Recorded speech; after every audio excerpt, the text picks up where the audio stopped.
G'day, Mike. How are you? You're probably the only one on. I've snuck on early, mate. Yeah, heaps to talk about tonight. Oh, I'll wait for a couple more to get on. We'll let you all know what's going on. I was going to have a shed jibber tonight, but it's belting down rain outside. And Starlink was cutting in and out. The noise of the rain on the roof and everything. So I thought, I'll cancel that. I'll bring it inside, have a jibber inside. It'll be a bit more reliable. Brewy. That's a new name, Brewy 24. G'day, mate. How are you? I hope you're well. I haven't seen your name on here before. Welcome. Sprinkling in Sydney, northwest. It's more than sprinkling up here, mate, in far north Queensland. Let me tell you, she's been bucketing down the last half an hour. And I just, flood warning for Townsville just come through on my phone again, which is 3 hours south. They're getting belted down there. And anyway, we'll talk about the flood soon. Leaky Reed, Susie Allen, Pump Koala, Toddy, how are you, mate? Nick Taylor, Jenny Cameron, they're all starting to come on now. They're probably thinking, Buck, you tricked us. You're supposed to be in the shed. Yes, I was, everyone. Camp and Oz, g'day, mate. Phil McCavity, g'day, Phil. Joshy Hatch, send some rain down to South Aussie. Yeah, everyone's been telling me it's really dry down in South Australia. North Queensland is awash, everyone. And we'll talk about the flood soon. Chris, how are you, mate? Christopher's his real name. Good stuff. Wixie, g'day, mate. Jeff's Travels. Been watching your channel way before you deleted it. Oh, right, hey, mate. Yeah, the old channel. I should have kept on to it, mate. Now looking back now, I had a bad moment, and I went stuff it, and I got out of it for a while. So I wish I should have just had a break and left the old channel up. But anyway, it is what it is. This channel's going all right. The new one, a lot of the regulars are back on, so that's all that matters. Hey, Wixie, Landy Smurf, g'day, Tony. How are you, mate? Hope you're well. I missed my old stuff. Yeah, I do too, mate. There was the main stuff I'm missing from there is our trip 18 months ago down the east coast of Australia, and I lost most of those. And every now and then I go, what was that place? And if I had YouTube up, I could go back to the old clips and rehash my memory, because everything's becoming a bit of a blur now. All those beautiful places along the New South Wales, Victorian coastline and down into Tassie. Dave Webb, Sydney. Sydney, g'day, mate. Ian Dibley. G'day, Buck. I hope we're dry. No, mate, it's belting down rain, which is why I'm in the room here. I went out to the shed just before, and I was testing comms for the 6 o'clock, and it was absolutely belting down, and Starlink was just losing connection.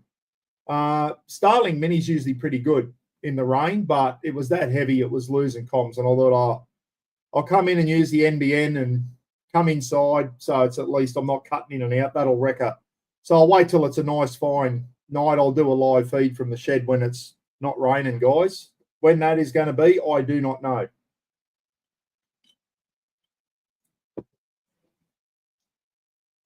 Blue Tick on YouTube. How are you, Lukey Reed down in Tassie? Marky Lavelle, g'day, mate. And Rob the Wanderer's on. G'day, Rob. I like your thumbnail you put up the other day, mate. That was a classic. Speaking of thumbnails, I'll tell you about one today. I was having a rant about thumbnails, and Cam from Wild Touring put a clip up this morning with a thumbnail, with a dramatic thumbnail, and me and Pete from WA Camping have been into it.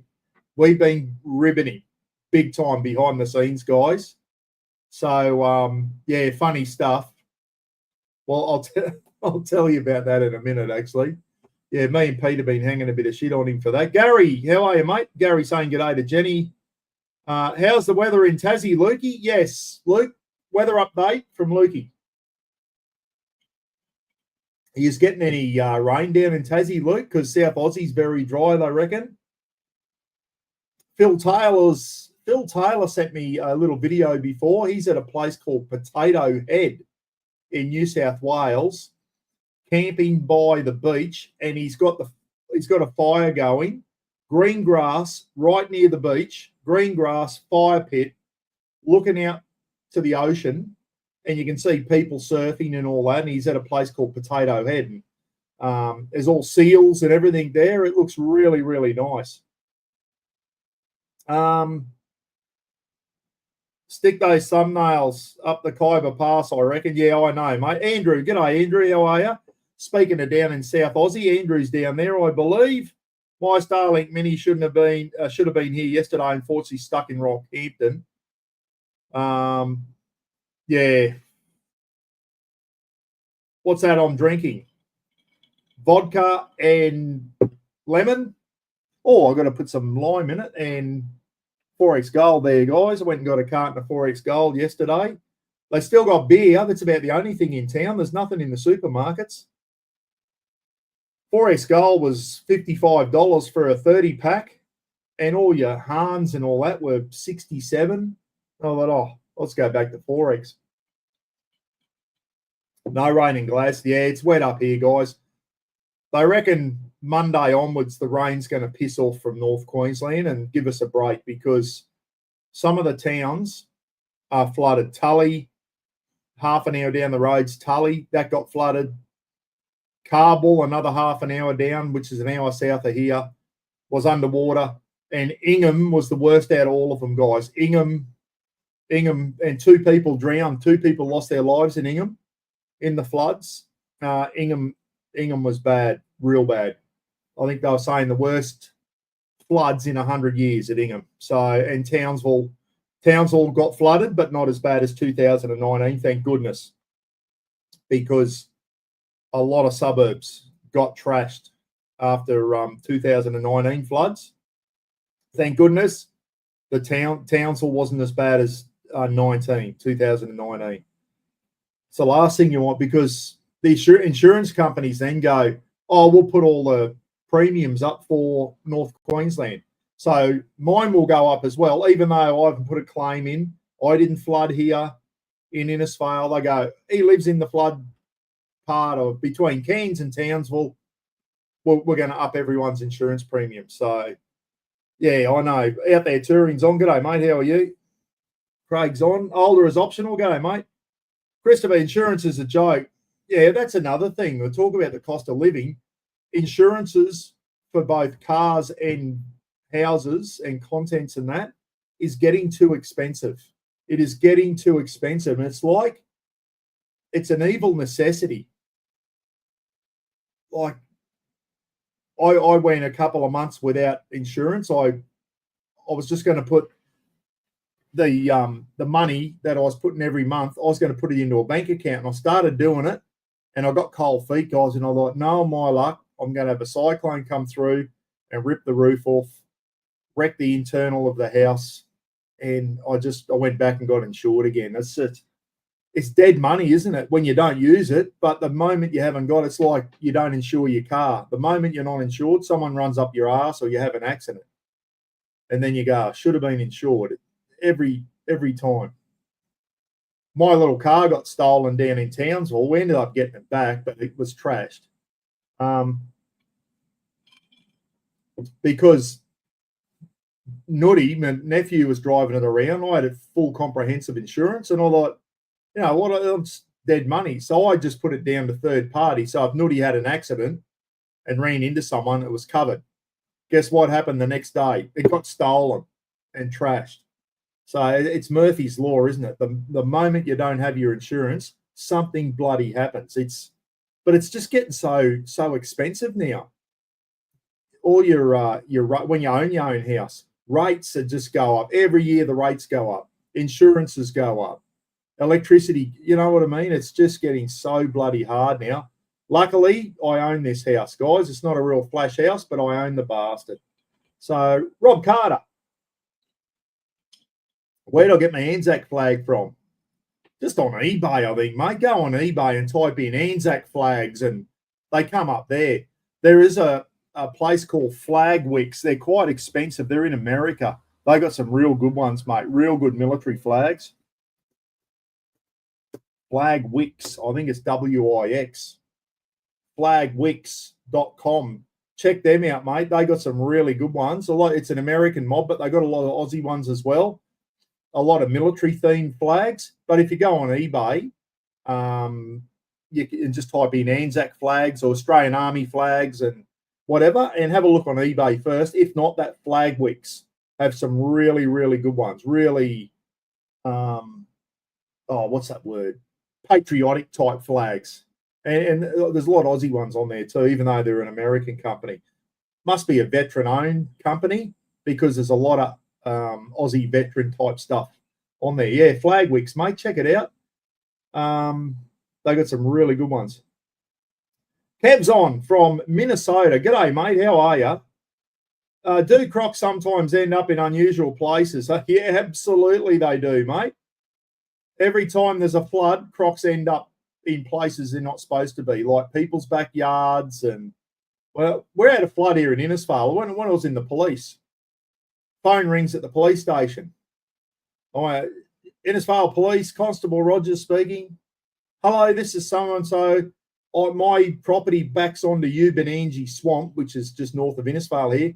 She goes, my yard's fenced. I've got a 5-metre croc at my back fence trying to get into my dogs, to get to my dogs. Luckily, there's a fence there. So I had to ring up Parks and Wildlife, and that a 5-metre croc come up out of the swamp to try and get the dogs in the yard. There's been crocodiles spotted in the floods in Ingham, down the main street of Ingham. So, yes, mate, they do. Every time it floods. Years ago, a young Indigenous girl got taken by a crocodile in the Northern Territory, and she was taken from a swimming hole that was just never had crocodiles. Never in all the years had crocodiles. What had happened, they worked out, is there was a big flood the year before, and every time it floods, they move further and further. They move further and further, and they get into water holes that they don't normally get in. And it's a big problem up here, mate. And I know I keep going on about it. People say, oh, Buck, you just exaggerate. No, crocs are a real hazard up here. They need to start culling the bastards. There's too many of them. And guess what? A 2-metre saltwater crocodile was spotted at Inskip Point, which is south of Fraser Island, the other day. A croc was spotted on the beach at Inskip Point. Well, welcome to our world, everyone. When they start rocking up on the beach at Noosa and all that, they might start doing something about it. I've been saying that for years. They don't care about us up here. Friggin' dogs it's only a matter of time till a little kid gets taken or something like that up here. There's a couple of fatal crocodile attacks in North Queensland every year. And one bloke got taken in Cooktown not long ago. He's walking along the riverbank and it collapsed. The riverbank collapsed, and before he could clamber up the side of the river, bloody croc got him in front of his wife. How bad is that? G'day, Mike. I went to play a round of golf in Townsville back in 97, and a 6-metre croc was sunning itself on one of the greens. What, in Townsville, Mike? I went to play, Mike Blakely, he must have come over here with the army, went to play a round of golf back in 1997, and a 6-metre croc. I think you're exaggerating a little bit on the length, Mike. Was sunning itself on one of the greens. I've seen that in Florida. I've seen people playing golf in Florida and the alligators and that walking across the fairways. I have heard that there are crocodiles at one of the Townsville golf courses, everyone. So, well, there you go. That's from Mike when he was over here, when he was in the Marines, everyone. There's another popular swimming hole up near Josephine Falls called the Golden Hole. Everyone used to swim in there. Beautiful, in the rainforest. Big crocodile signs up now because when it floods, they get to places, they get up higher when it floods, and they get into places they shouldn't be. Jennifer G knows all about crocodiles. She spent some time in the Northern Territory. Jennifer's told us a couple of good crocodile stories when we did our 12-hour live feed. G'day, Jennifer. How's it down in Bowen, mate? Is it raining down there? It's been wet, guys. We still got no supplies coming in. The Bruce Highway got washed away north of Townsville. The Army's put a bridge over, but it's only a bridge for emergency vehicles. So if there's an emergency, an ambulance, a fire truck. I don't think they're going to open it to the public. And the inland way, which is a shit fight, it's blocked in about 3 places. So no trucks are getting through. And anyway, it is what it is. Hopefully next week, at least the inland way will open up and the trucks will be able to get some stores through. So all the towns north of Townsville, guys, are all the supermarkets are bare. And I mean bare. The only thing in our supermarket is bananas. Geez, I missed a lot of bloody comments there. It wasn't moving, and I just scrolling through them now. Yeah, Anthony Wicks sent me a recipe to do in the shed as one of my shed cook-ups, and I was going to do it this weekend, Wixie. Couldn't get the ingredients, mate. We got steak and we got tortilla wraps, and that's about it. Nothing else. We couldn't get anything else. So, but I'll get it done. We'll get it done. Russ reckons, can we survive on bush donuts? I reckon. I've got flour. I've got jam, Russ. I can make a batter up. Yep. We're not going to starve. I can make some bush donuts up, mate. Absolutely. Hope you're going well. Why are you so much bigger with Rob saying that crocodile's getting bigger every time Mike tells the story? Yeah, so crocodiles are a problem up here, everyone. And every time we have a flood, they spread out further. And you've got to be careful now. You've got to be careful. A farmer was ploughing his cane field, and around the cane field they have like water drains. And he said, have a look at this. He put it up on Facebook. This is just half an hour down the road in Tully. And there was a 3-metre soldy in his table drain on his cane field. You imagine the kids going out for a play, or the dog going for a run. Next thing, a 3-metre croc comes out of a cane field. So it's bloody, they're becoming a problem. They really are. Anyway, but no one will do anything about it, guys. No one will do anything about it until a couple of kids get eaten, and then someone will go, maybe we should do something about the crocodiles. Their numbers, they're protected. They've been protected since 1971. Their numbers are out of control. Well, guess what? Maybe we should do what they do in Florida and have a permit thing where you can go out and hunt them, and you can hunt 2 a year or something like that. But Starvin Marvin, how many ration packs? Yeah, I've got a few in the shed there, Starvin. I've got one army one, and there's a heap of civvy ones you can get from, well, you saw the video, Survival Supplies Australia, and back to basic, back country, or yeah, there's a few different places where you can buy ration packs. Buck, I'm a Dragons fan, but I think it's make or break for Todd Payton at the Cowboys. Yeah, mate, I would have got rid of him by now if I was CEO of the Cowboys. I don't think he's the answer up there, mate. I can't see. We've lost Val Holmes this year, mate, so I can't see, and we haven't really bought anyone, so I can't see the Cowboys. They might be up around 8th position, maybe. I think they're not going to win. Speaking of which, who's going to win the Super Bowl on Monday morning here in Australia, everyone, which is Sunday, I think, in America? Mike, who's going to win? Who's the Philadelphia Eagles and the Kansas City Chiefs? I'm going to go for the Eagles, everyone, only because there's an Aussie in there, Jordan Mailata, who used to play under-20s rugby league for the South Sydney Rabbitohs. Big Jordan's one of the offensive linesmen for the Philadelphia Eagles. And he's a pretty popular player over there, I must admit, in the NFL. Yeah, Mum's okay, Lorna. Her suburb hasn't flooded. Hey, Buck, funny story. Talking about the critters in Australia, my youngest brother got bitten by a snake standing in line at one of the fun parks at the Gold Coast in 1988. He was 12 years old. What kind of snake was it, Rick? Imagine lining up. You know how busy the theme parks get, like Wet n Wild and SeaWorld and all that. Lining up for one of the water slides or whatever, and you get bitten by a snake. Like, dead set. It could only happen in Australia, that shit. Hopefully it wasn't an Eastern Brown, mate. He would have been in trouble if an Eastern Brown got him. Rob said, I'm going for the Eagles because I can't stand Taylor Swift. Exactly right. Every time Mahomes throws a ball and Travis Kelce passes it, because Kelsey's a tight end, so he's always on the receiving end of Mahomes' passes. As soon as Kelce grabs a ball, they flick straight up to the booth and put the camera on Taylor Swift. It's sickening. It's sickening. And I'm with you, Rob. I want to see exactly the same thing, mate. I'd love to see the Eagles win. They beat the Eagles 2 years ago, actually, when the Kansas City Chiefs won their first Super Bowl 2 years ago. They're going for 3 in a row, guys. That is, we all in the rugby league here, we know that Penrith Panthers have just done 4 in a row. Incredible feat. Incredible feat.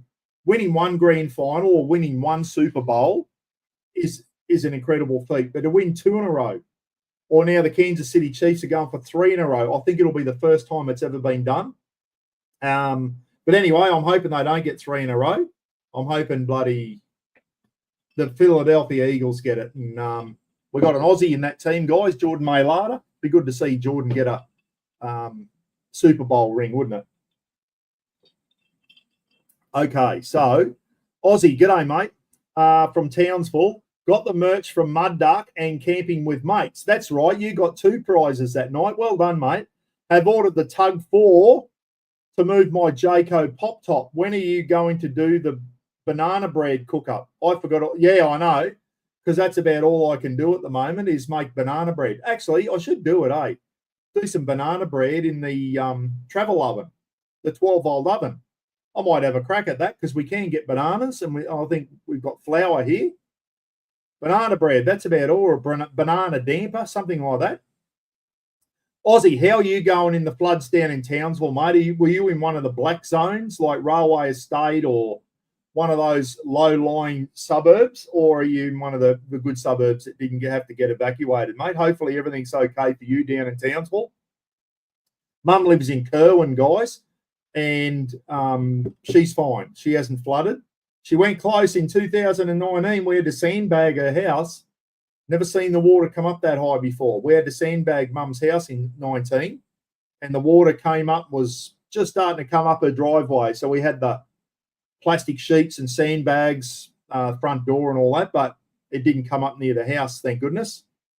But yeah, the houses down a bit closer to where the creek is, we had to sandbag them. Russ was there. Russ got his big trailer on the 200, and we got a heap of sandbags, and we went down, and the guy on the corner, he had water going in his house, and we all went down. We were like knee deep in water, sandbagging his house, and we kept the water out of his house, so which was fantastic. Russ was there that day. Thanks, Russ.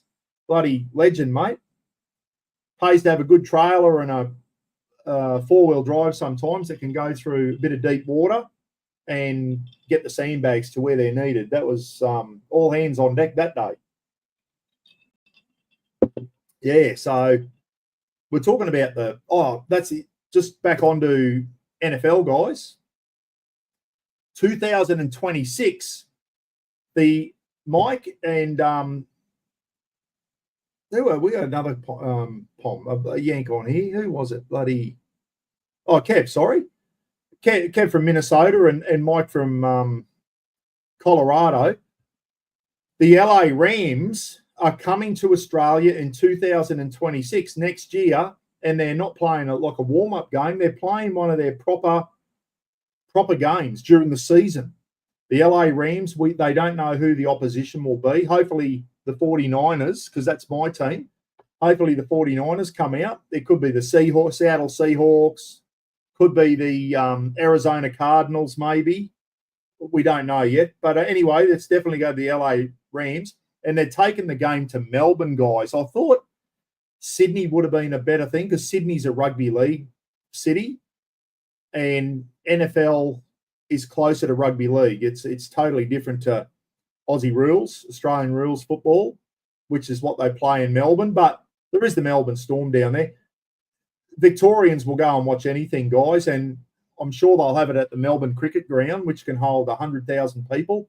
So me and Nutty and hopefully Gidgey, we're going to go down to that. Might get some tickets, book some airfares, get some accommodation down in Melbourne. Roachie's Read out Landy's comment, right?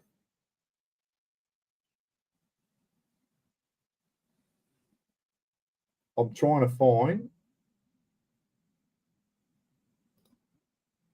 Roachy just sent me a thing and said, read out Landy's. So, yeah, the LA Rams are coming to Melbourne, everyone. And me, Gidgy, and Nutty, we're going to try and get down to that. Never seen an NFL game before. It's the first time they brought a game out to Australia. So it'd be good to go and watch, actually, and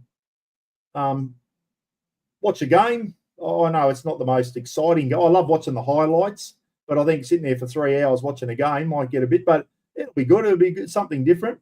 Can you please give a shout out to my new girlfriend, Brooke? She's a big fan of yours.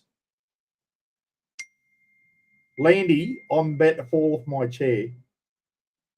Landy Smurf has got a girlfriend, everyone. He's beaten Rob the Wanderer and actually got a girlfriend, and she's sitting on the lounge beside him as we speak. G'day, Brooke. Hope you're well. Thanks for watching. Keep him in line. He's an absolute diddly donk. So make sure you keep him in line, will you? And he's a good lad. In all seriousness, you've got a good bloke there. He's got a heart of gold. So he's a funny bugger, and he's certainly well liked in the community, that's for sure. So anyway, good on you, Brooke. And as I said, keep him in line, will you? Landy said she's sitting on the lounge next to me watching. So anyway, hope you enjoy it, Brooke. You're probably sitting there thinking, is this what they do? Sit around watching this goose on YouTube talking shit. Anyway, so good to hear you got a girlfriend, Landy. I didn't know you had a girlfriend. I do now. Her name's Brooke. And you got one up on Rob the Wanderer. Rob the Wanderer needs to pull his finger out. He's 40 years old, everyone. And he's the 40-year-old virgin, Rob the Wanderer. They're going to make a new movie, 40-Year-Old Virgin 2. And who was the bloke in that movie, that idiot? Oh, I know his name. I can't think of it. Well, Rob Jemison's going to be the new one. And he's going to be the new actor in 40-Year-Old Virgin number 2. Did anyone see that movie? Shit, it was funny. Steve Cottrell or whatever his name is. That was a funny movie. That was a bloody funny movie. 40-Year-Old Virgin, especially when he got waxed. That was funny. Anyway, so there you go. Rob the Wanderer, you have to up your game, mate. Landy's got a girlfriend and you haven't. So you're going to have to up your game. Roach. Hey, Buck, take a look at Landy's comment. Yeah, all right. So I've seen that. NFL floods. We'll get nothing through. When the roads are going to open, I do not know. So, yeah, we're okay. We haven't flooded here in Innisfail, everyone. We had a few bridges and that go over, but the town hasn't flooded, which is good. But we went down and saw the river the other day, and she was just starting to burst its banks down across from the police station and that. But the town hasn't flooded, which is good. So it is. She's raining pretty hard out there at the moment. So I'm glad I came inside to do this because I think Starlink would have been interrupted too much, guys. It's pretty good in the rain, the Starlink, but when it gets really heavy, it does cut out. It's all right in the low rain or the slight rain. Heavy rain, shite, like most bloody satellite things are. Banana prices are about to increase. Yeah, I know, mate. They're all sitting up here. The farmers have been told not to cut anymore. They can't get them out of town, mate. The bananas, all the refrigeration around town is chock-a-block. Farmers have been told, do not cut anymore. We've got nowhere to store it. And I think they're selling all the bananas to Coles and Woolworths and that. And you go in Coles the other day, and there's 1 million bananas in the fruit and veggie section, and that's the only thing there. Bananas and chilies. Oh, the only 2 items left. Everything else is gone. In the whole of North Queensland, everyone. The only supermarkets who seem to be able to get some fresh produce is IGA, because IGA buy directly from the local farmers. So they've got a better variety of fruit and veggies. Coles and Woolies, they buy from the big fruit and veggie markets down south. Everything gets trucked up from distribution centres. So they don't. You can tell now that Coles and Woolies don't buy directly from locals. Everything's brought from the big distribution centres down south. And the funny thing is, the bananas are probably picked here in Innisfail, travel all the way to Brisbane to Rocklea markets, and then get brought by Woolworths and then trucked all the way back again. It's ridiculous. Whereas IGA buy directly from the farmers, which is good to see, isn't it? Yeah, so $2.50 for bananas a kilo. You go to the local stores around town, you get them for 99 cents a kilo. Most of the banana farms got a little stall out the front. You just go in, drop some money in the box, and they're 99 cents a kilo. So just their seconds, but they're still nice bananas. There's nothing wrong with them. Trying to read some. Swaggin sisters are on. G'day, Swaggins. G'day, Landy Wanderer. Relaxed beach camping. Crocodile. Unfortunately, Rory pulled up lame and has done his. Oh no, Rory, what are you doing, Rory? Oh no, Rory's done his cruciate ligament, and so the specialist surgery to come. Oh no, that is shit news, Swaggins. Bloody poor Rory. Tell Rory he's getting old now. You've got to slow down. That's not good news, girls. Bloody hell, anything that involves surgery on your animal is going to be expensive. It's bloody, and it's not just the money, it's the, you don't like seeing animals going through that shit, do you? Oh, Rory, he gets jealous when Rafa talks to Kenzie. Rory starts barking and howling and carrying on. It's bloody funny. Oh, yeah, that's right. So the NBA basketball, Roz will be wanting to go and see that. Paddy Mills has been traded again. He's must be on the way out, Paddy. They're starting to trade him. Spends about 2 months at a team, and then they trade him to another team. No one seems to want him anymore. I think his best days are behind him now, Paddy. Forget where he's gone now. LA Clippers or something? I'm not sure. But NBA basketball are bringing a game out here to Australia. Oh, that's good. And the NFL is in 2026. The LA Rams and somebody, we don't know who yet. So, but that'll be good. Hey, we're going to talk about what's been going on in the US, everyone, because I think it's interesting. It really is.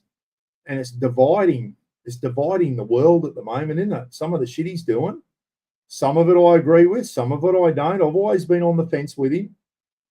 Some shit I really, and we'll talk about it. And I'd love to see your feedback here, guys. No one's going to judge you. If you've got a different opinion to me, I'm not going to sit here and judge everyone. Everyone's got is entitled to have an opinion. And no one on here is going to say anything different. If we disagree with each other, that's fine. We'll just be respectful of it. Yeah, 50. So there'll be more than that. 50 semis waiting on the back road to get up north. Mate, Craig, there'll be more than 50 of them. There'll be a bloody hundreds of them, I reckon. And you know where they're going to come down the Palmerston Highway when they come into Innisfail. I've got a dirty big sign outside me house for when they do finally get through. And I've got a thanks truckies on it for when they get the stores through to us. So I've had a couple of trucks go past tooting their horn so far. But when all the stores trucks start coming through, that's at like an extra 10 hours onto their trip. Let's have a rant, guys. We are a quarter of the way through the 21st century. And we've had a big wet season this year. And here we are, north of Townsville, cut off from the rest of Australia.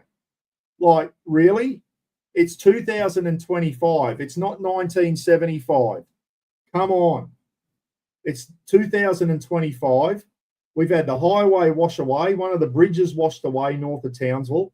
So the main A1 federal highway that leads all the way to Cairns is blocked now because it washed away. That part, like any area that is prone to flooding, should be built up. Went over to Thailand probably 2002, I think it was, and there were just hundreds of kilometres of elevated highways on stilts, not stilts, like pylons, like you see in Los Angeles and that, elevated highways. I know it costs a lot of money, but honestly, anywhere that floods, the highway needs to be elevated. And if it costs billions of dollars, we should have been doing this 40 years ago. But here we are in 2025, and it friggin' someone pisses upstream and the highways and the roads get cut off.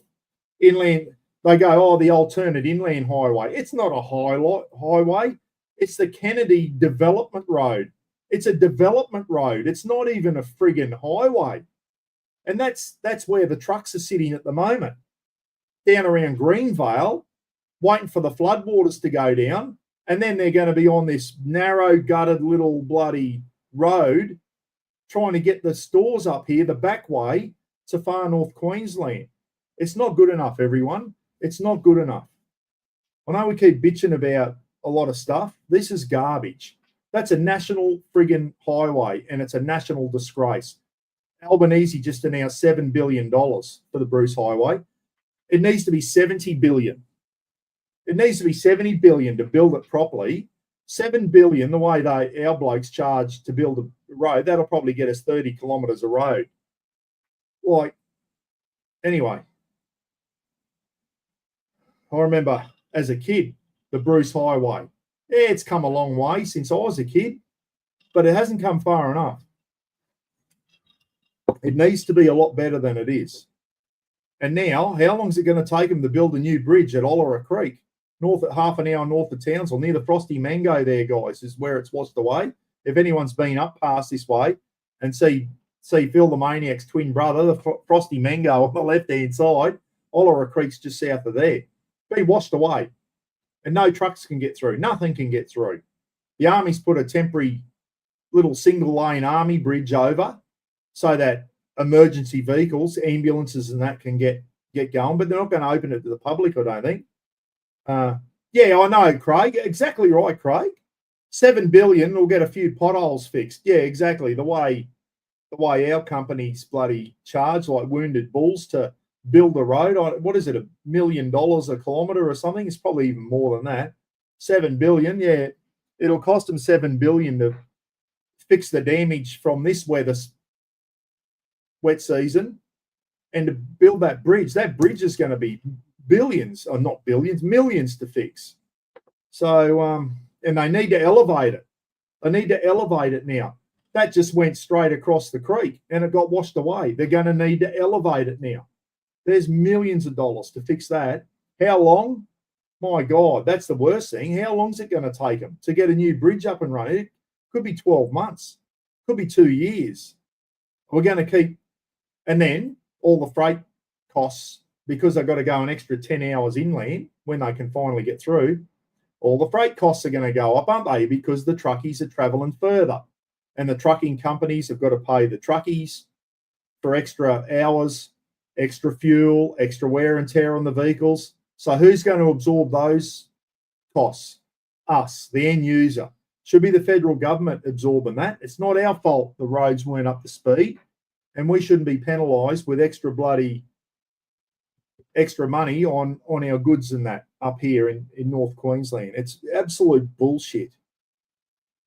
When you get over the Queensland border and get on the Pacific Highway in New South Wales, that's how the Bruce Highway should have been built, everyone. Queensland needs to go down and have a look how New South Wales did it. Spend some money, do it properly. That Pacific Highway was beautiful to drive on. It really was. An absolute pleasure to drive on, especially when you're used to driving on this goat track up here that they call the Bruce Highway. Spending too much on climate change bullshit. Yeah, I know. Bunning snag. Right, let's get into it. We're talking about shit like that. All this woke shit that I've been ranting on for years, guys. Well, the big orange fella, he's in power now, and hasn't he come in? He's come in swinging uppercuts. He is up everybody. Now, listen, we'll go through a few things. I want to hear Phil Taylor. G'day, mate. What a great spot you're at. Potato Head there, I think it was. What an absolute beautiful place. National Park, unfortunately. Absolute cracking campsite, mate. Cracking campsite. Mike Blakely saying morning to Graham. Cassandra Campbell. LA Rams will play the Philly Eagles. Oh, hey, Sandy, sorry, Cassandra keeps throwing me. Well, Guesty, I missed it. No, I missed it again. LA Rams, Guesty reckons the LA Rams are going to play the Philly Eagles. How good would that be? Jordan Mailata coming out with the Eagles. Last thing I heard is that the LA Rams were going to be playing someone. It could well be the Philly Eagles because they're in the NFC side of the draw. So they could be playing the Eagles. It'd be good if they did. I don't care who it is. It'd be just good to go down to Melbourne and watch a game. It'd be fantastic. Burdekin River's flooded. My son come over there the other day and he said, you should see the Burdekin River. He just went, my God. So she must be flooding. She must be. It's a big river, that. See how wide it is. It's a big river, the Burdekin, when she's in full flight. Can't get into air. Well, there you go. The highway just opened up down south and she's cut again down around air and that. My nephew, he was coming home from the mines. He was stuck on the side of the highway for 24 hours, just outside air. They couldn't get through, and he finally got through in Townsville. So he's probably hoping now that it's flooded so he can't get back down to work. Potato Head was... Trump's the best thing for America in the world. Makes me hard decisions that need to be made. Yes, Steve, I agree. But there's a couple of things he said that I don't agree with, and we'll come to that soon, guys. I think everyone's probably wanting to have a say on this. And as I said, everyone's welcome to have a say in the comment section. No one's going to judge everyone. I'll let you know what I reckon. Mike Blakely in Colorado saying, if you want to have a glimpse of what it feels like here, imagine the Australian Federal Police taking control of your government, then calling in Elon Musk to destroy everything. Yeah. He's going through that the expenditure of the government, mate, and $20 million for Sesame Street in Iraq and all that. If that's true, yeah, like you need to, and we could do it here in Australia too. I'd love to go through the books and go $3 million on that, gone, and that's what Musk and his crew is doing at the moment. He's just going, that's bullshit, that's bullshit, that's bullshit, that's not happening. The USA, guys, is $36 trillion in the red. $36 trillion. Australia is just approaching 1 trillion, which is bullshit for us with a population of only 27 million people. We're nearly $1 trillion in the red. The Yanks are 36 trillion in the red. And that's why the big orange fella has got Musk doing this. They're cutting down on a lot of their expenses. What they're cutting, I don't know the full story there, but if you can believe Trump's press secretary, she read out a big list of where a lot of the money was going, and some of it, to the average guy like me, you think, what a load of shit. Why would you spend money on that? Why would you spend money on that? A lot of it was garbage. So Musk has been put in there to save the American government and the American taxpayer money, and it sounds like he's going hard on it. Whether Musk should be in there doing that, I don't know. I heard he's got a top secret security clearance in America, but he's getting up them, and they read out some of the stuff, and you just think, really? Like, are they spending millions of dollars on that? Like transgender reassignments at Guantanamo Bay for illegals? Why, if a person's in the country illegally, why are you paying for a sex change operation on them? That is just bullshit. Why are we paying for sex change operations for military people? That's not what taxpayers' money should be done for the militaries, for the military guys. And let's go on with something. Two genders. Start commenting, everyone. I'm going to have a thing, and I'm going to tell you what I reckon. He's come out, a couple of his executive orders, two genders, male and female. I agree. Absolutely 100% with only two genders. Say yeah or no. If you say no, guys, and you say something opposite to me, we're not going to judge you. Everyone's entitled to have an opinion in this chat room. I think this shit of I'll tell you the quick story. Follow a bloke on Facebook called JB's TV. Big tradie looking guy. He went in the shopping centre in Sydney last year. He's got a 9 or 11-year-old little girl. And she said, Dad, I need to use the toilet. He said, no worries, love, go in. I'll wait outside for you, as any dad would do. Go in, use the toilet. So she goes in to use the toilet. Some bloke goes to walk in behind her. JB goes, hey, mate, that's the girl's toilet. That's the male's next door. He goes, I identify as a female. And JB said you could clearly tell this was a male. He said, what? He said, I identify as a female. I'm going in this toilet. And JB, I'm going to swear, everyone, sorry. He goes, no, you're fucking not. He said, you're not going in that toilet. He goes, yes, I am. And JB said, if you go in there, mate, you're not going to come out in one piece. My daughter is in there. If you go in there, I'm going to fucking knock you out. Anyway, the bloke stormed off in a huff. Good on him. I would have done the same thing. This shit has got to stop, everyone. This shit has got to stop. And I totally agree with Trump. There's only two genders, male and female. When you go to a gender reveal party, not that I ever did, but that's the thing now, and they pop smoke, and it's either pink or blue. What are they doing now? Popping bloody green smoke for if you're in between or something. Like bullshit. You're either a girl or a boy. If you got a dick, you're a boy. If you got a vagina, you're a girl. That's how God creates us. I don't care what anyone says. Two genders. I had a disagreement with my daughter over this. My daughter's a bit left, and I said, best thing Trump's done, he's come out and said there's only two genders, and my daughter went quiet. And I went, oh, okay, she obviously doesn't agree with me, but that's what I said, guys. If you don't agree, say so. But that's how I see it, guys. Two genders. I agree with Trumpy on this one. Was another one he did. No males in female sport. No males who think they're a female are going to compete in female sports. Do you remember in the last Olympics, was it Morocco or somewhere? That bloke got in and just smashed all the women boxers and won the gold medal. Well, Trump said that shit ain't going to happen anymore. And I think if the Olympic Committee, he's going to say, if you allow that in the Olympics, LA will not host the Olympics in 2028. It's not going to happen. So he's up him on that one. That's another thing I agree with.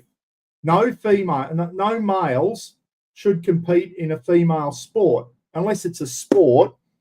I can't think of one off the top of my head. Mixed netball or mixed hockey or something. Like a fun sport. Mixed touch football on a Wednesday night. Fine. I'm talking about boxing, rugby league. As good as the girls are at rugby league, guys, I love watching the girls' footy. They're pretty good. If you put one of those girls on an NRL game, they get smashed. And they know that. The girls know that. I'm sure there's not a girl out there that plays in the NRLW, National Rugby League Women's Competition. I'm sure there's not one girl in that competition that would go, I want to go and play against the guys, because they know what will happen. It's bullshit. So is curling one of those? Well, no, curling's a rough. It's an Irish sport, isn't it? Mark, expand on that, mate. Is it curling's a sport that you wouldn't want women in, or is it a sport that has both? That's a pretty rough sport, curling. Now, if someone wants to go out and change and go through all this stuff and become a female, like Bruce Jenner did, fine. But don't expect the taxpayer to pay for it, and don't expect that you can go in and bloody compete against the females. I'm dead set against that. And Trumpy's putting a stop to it, guys. In America, it is not happening anymore. Some women have been really hurt by some of these males pretending to be females in contact sports and all that.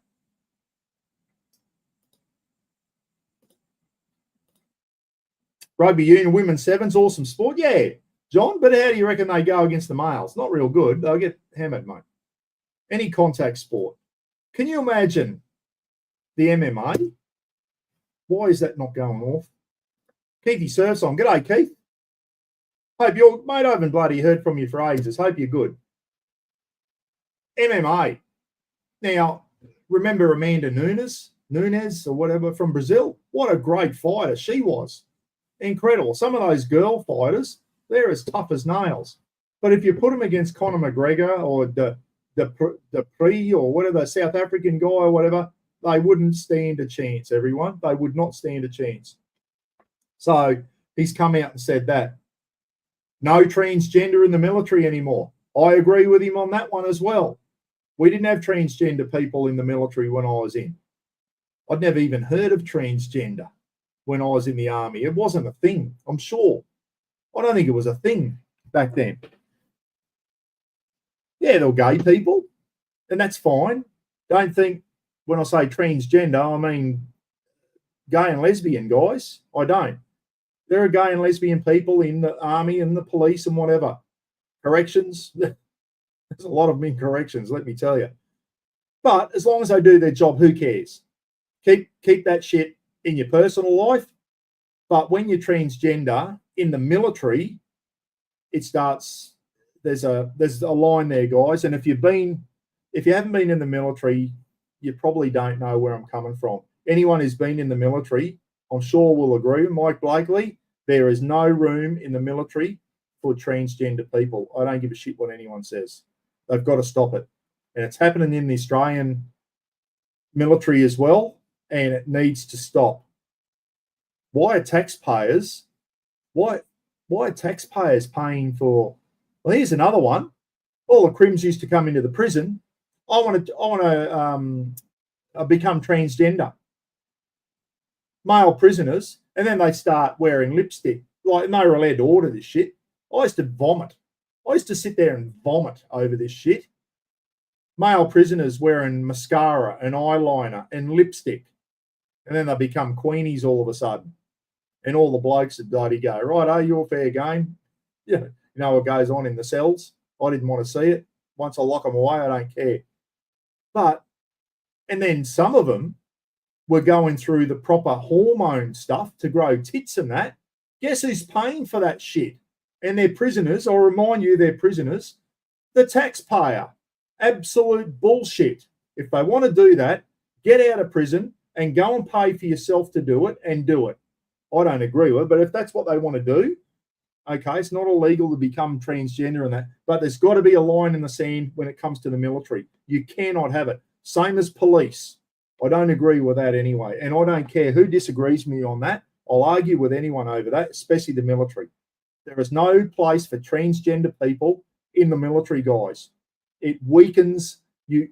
You're there to fight wars. That is your sole purpose. The Australian Defence Force, the United States bloody military, you're there to fight wars and protect the country and protect the country's interests. Transgender, it just weakens that shit. So I'm all for that. He's getting rid of them out of the military. And the same thing should happen here in Australia.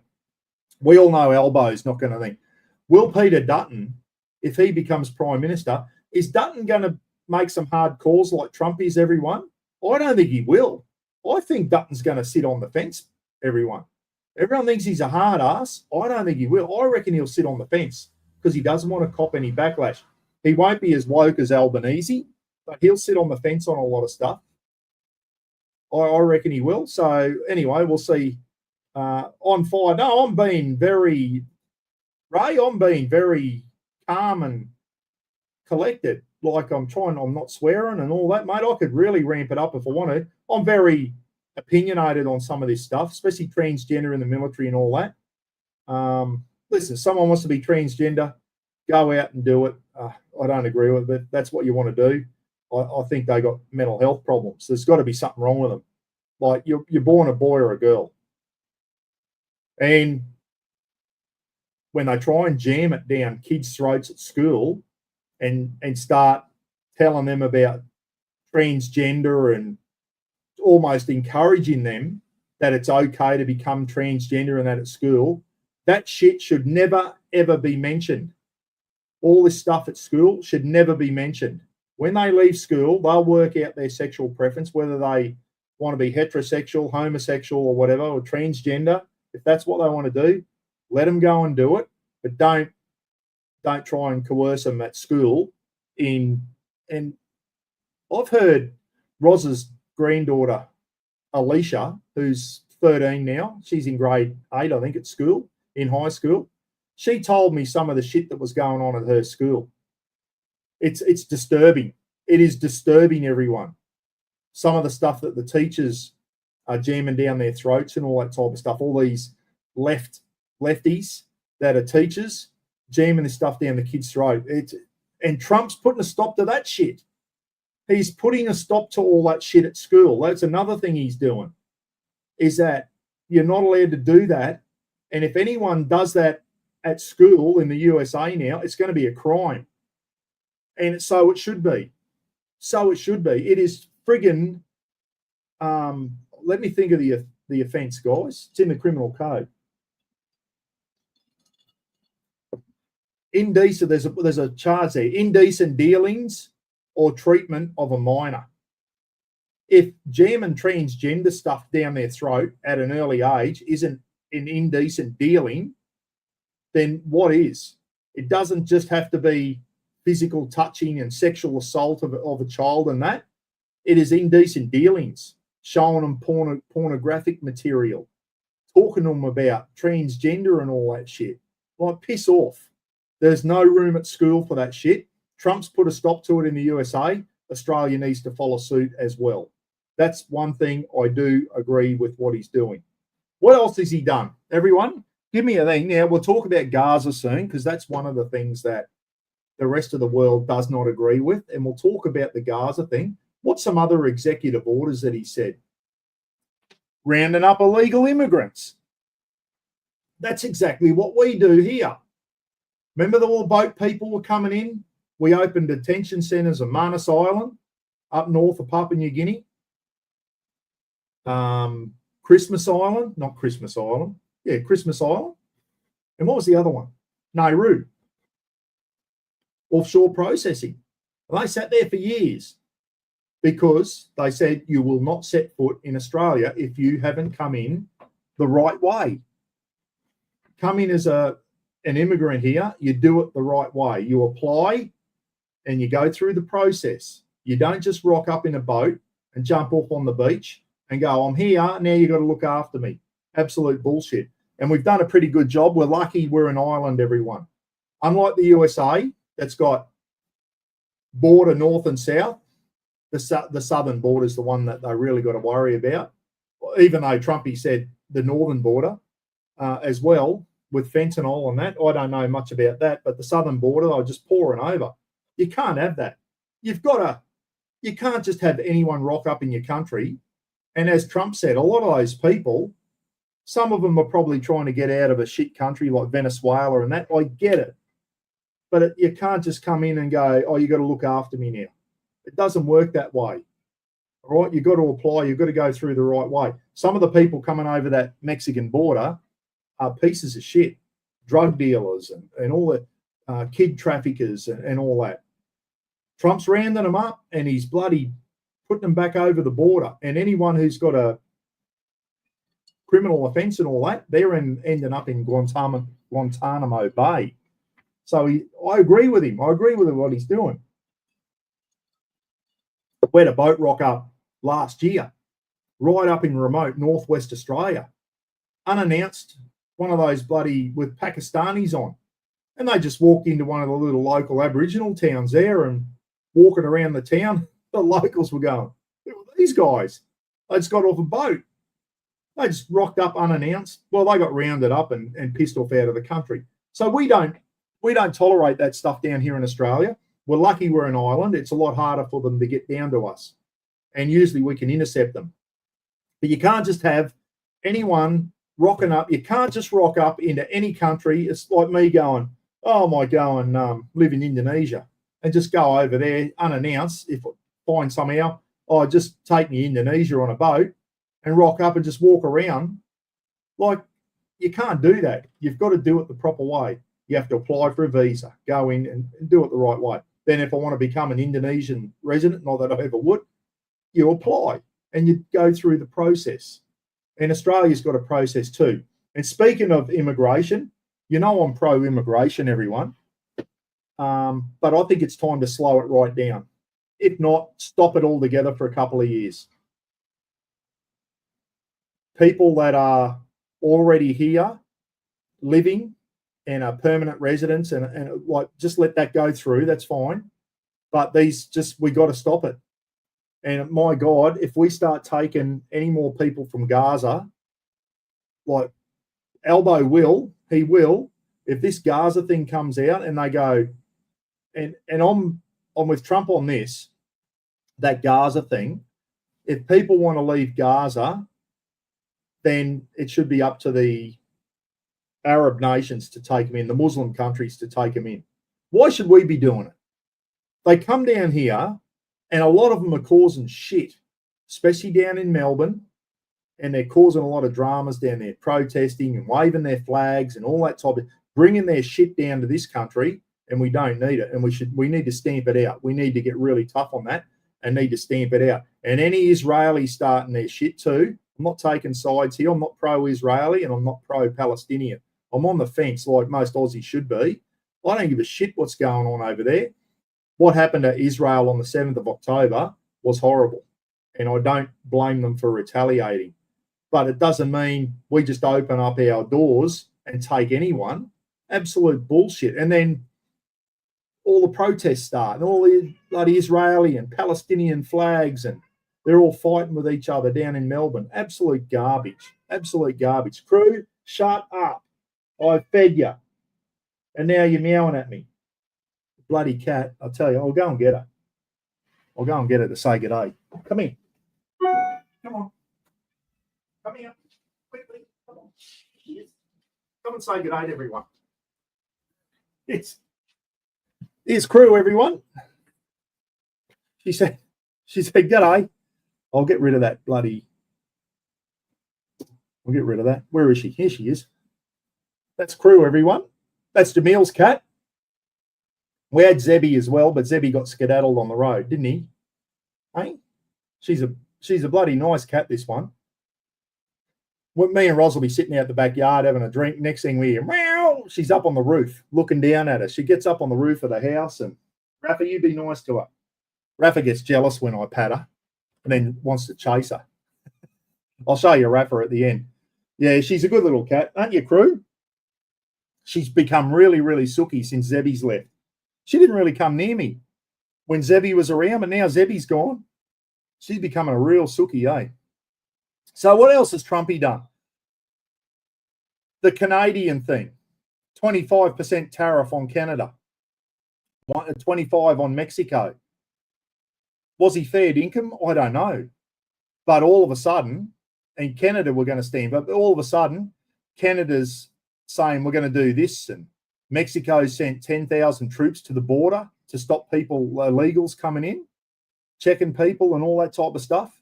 Maybe Trump just said that to get some action because of the lack of action from Canada and Mexico, that they weren't really controlling the borders properly. They weren't doing their part. Apparently a lot of fentanyl coming in from Canada and Mexico.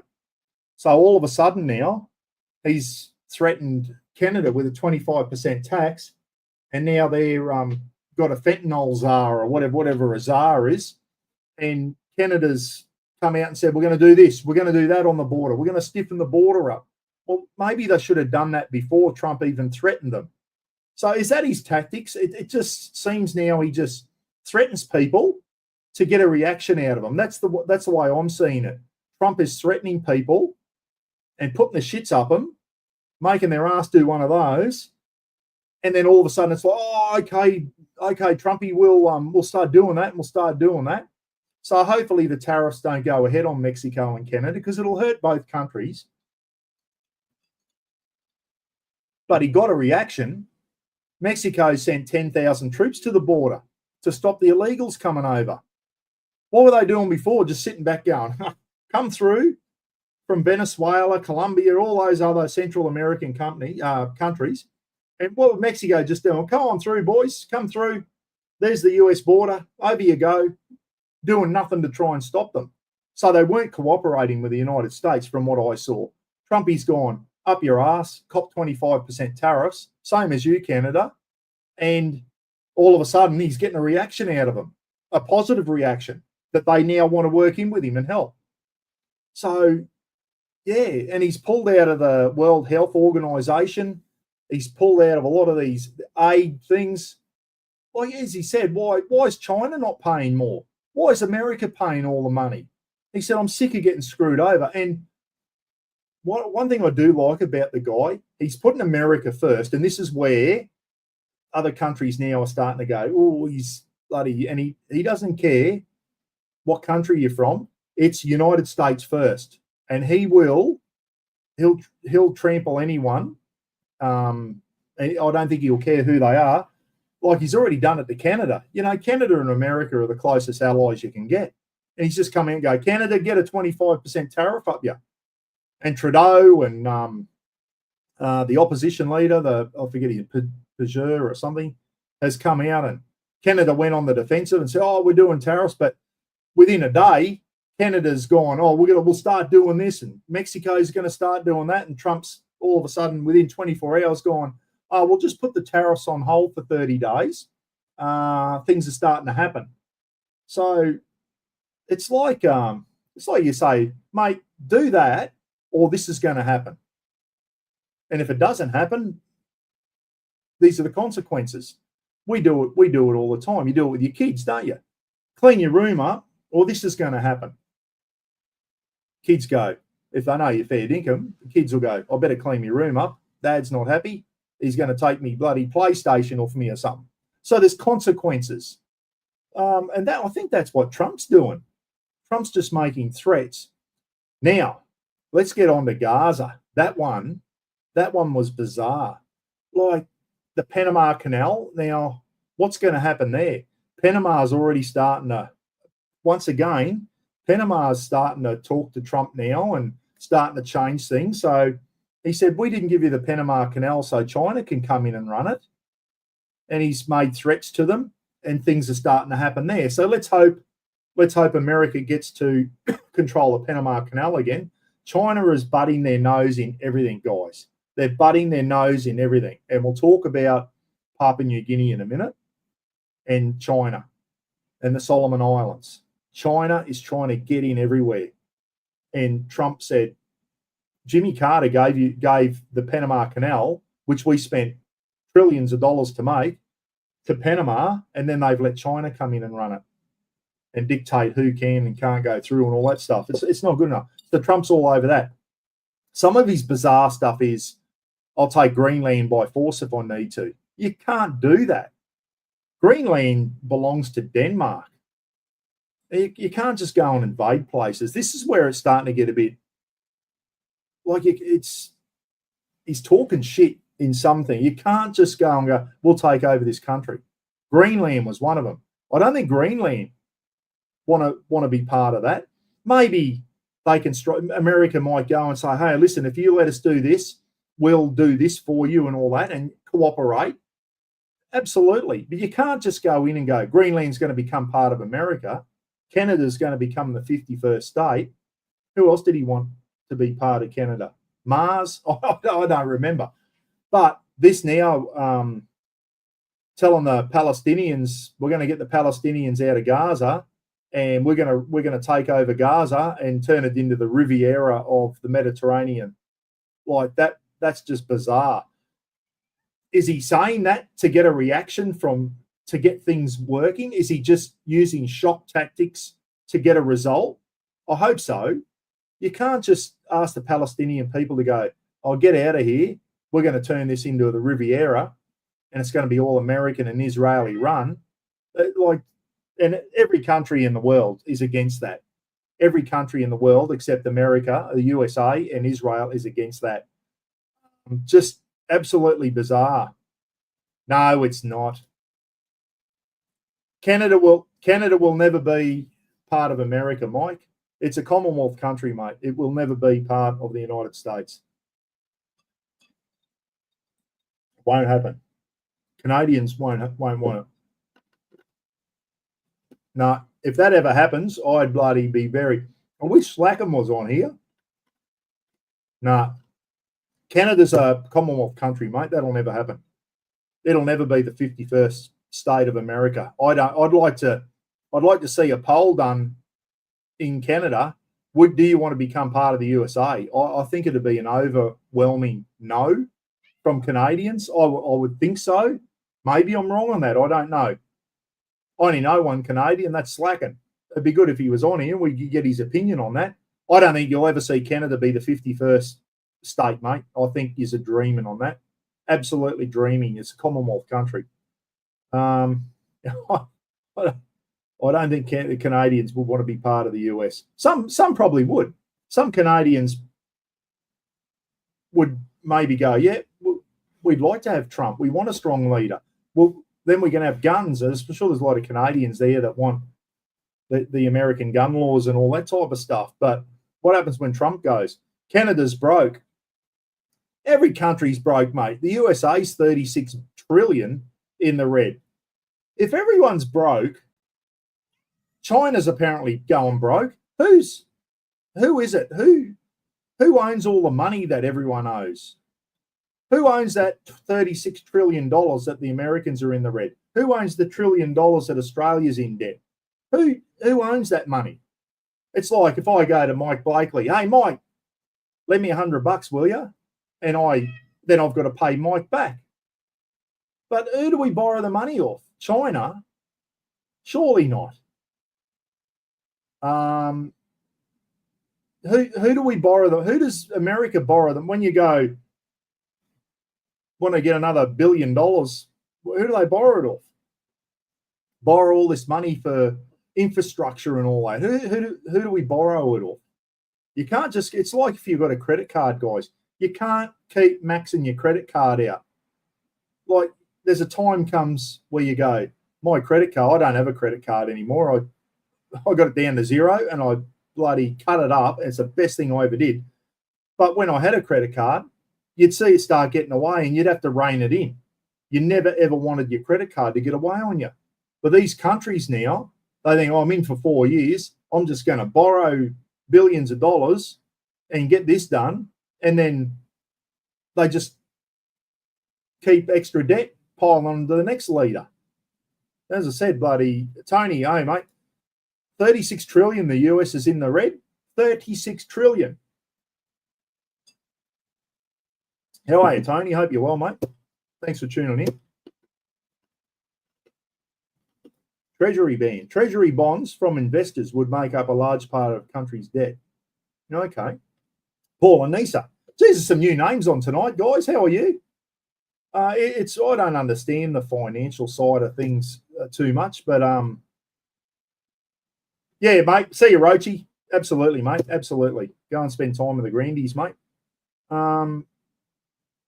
Banks.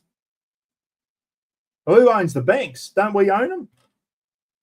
Dear, oh dear. Yeah, I know. It's Australia's nearly $1 trillion in debt, and we're going to spend another 360-something billion over 30 years on these nuclear submarines and all that type of stuff.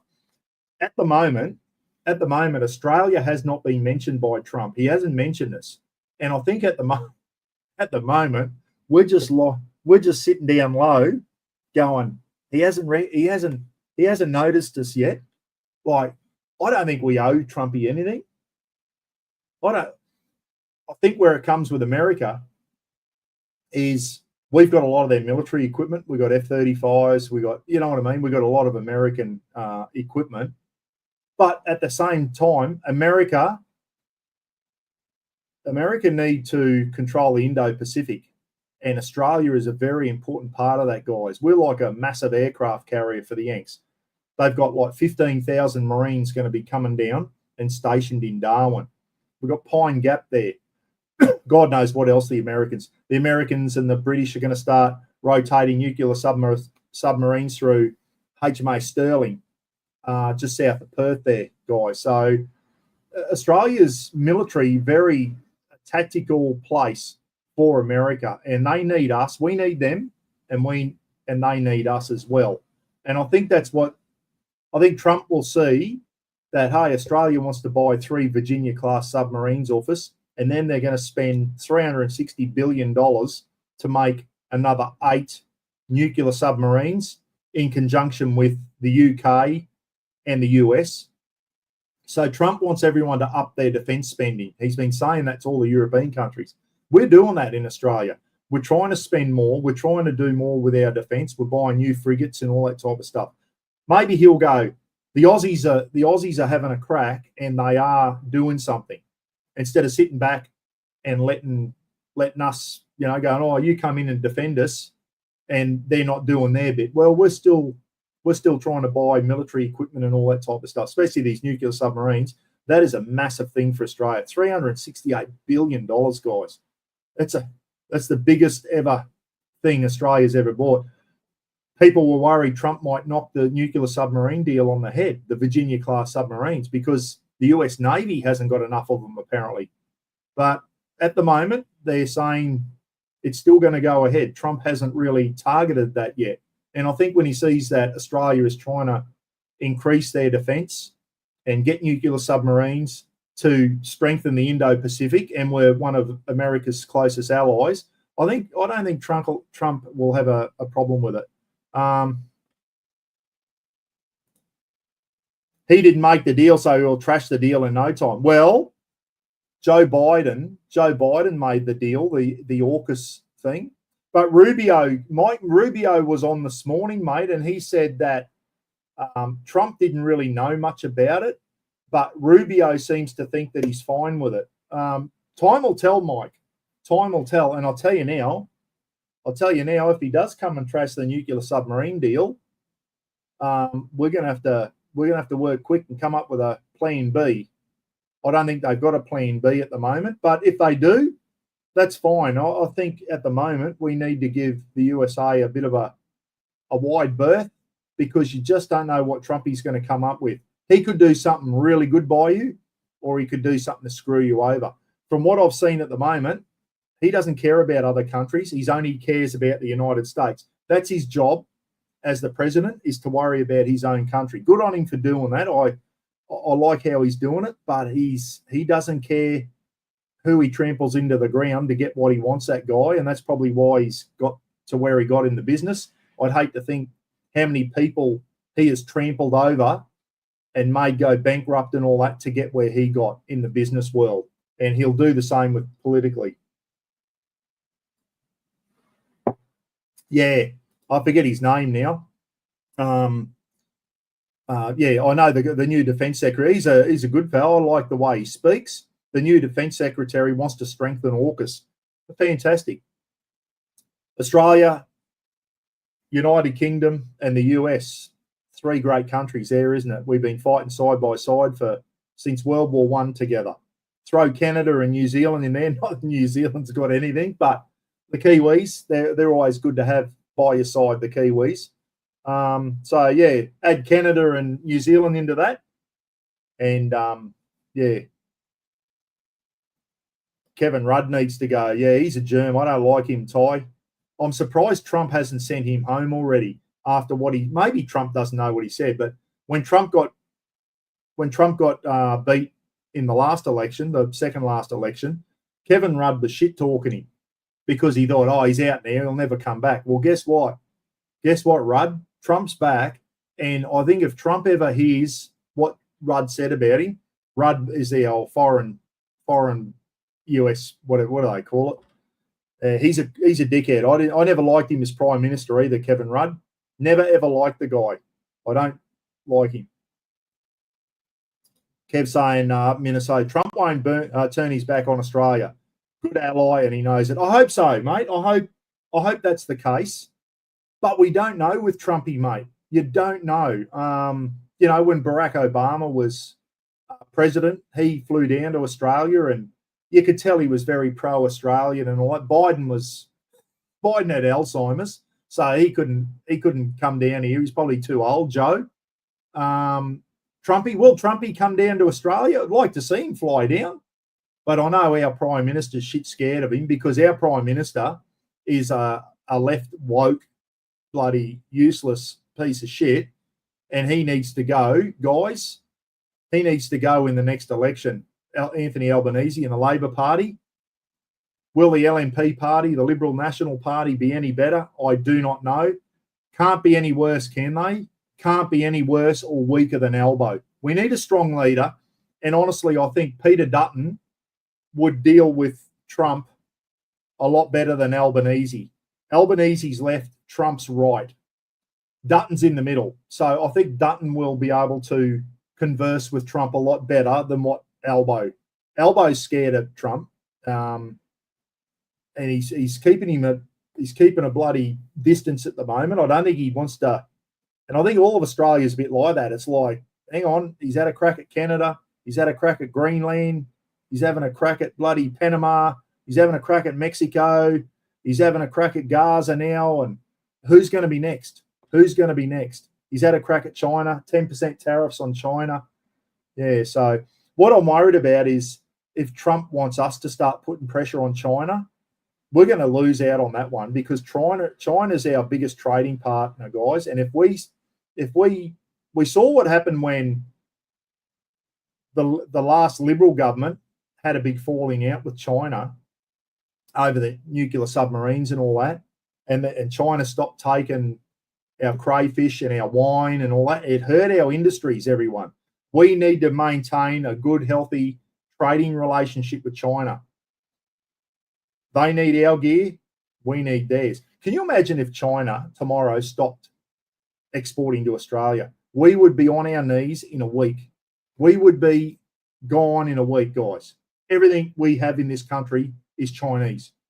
Computers, telephones, iPhones, iPads, torches, bloody anything you can think of. Anything in Bunnings, anything in boating, camping, and fish, anything in Anaconda, it's all Chinese. Can you imagine going into Bunnings next week, China stopped exporting, and you walk into Bunnings, there will be nothing in there.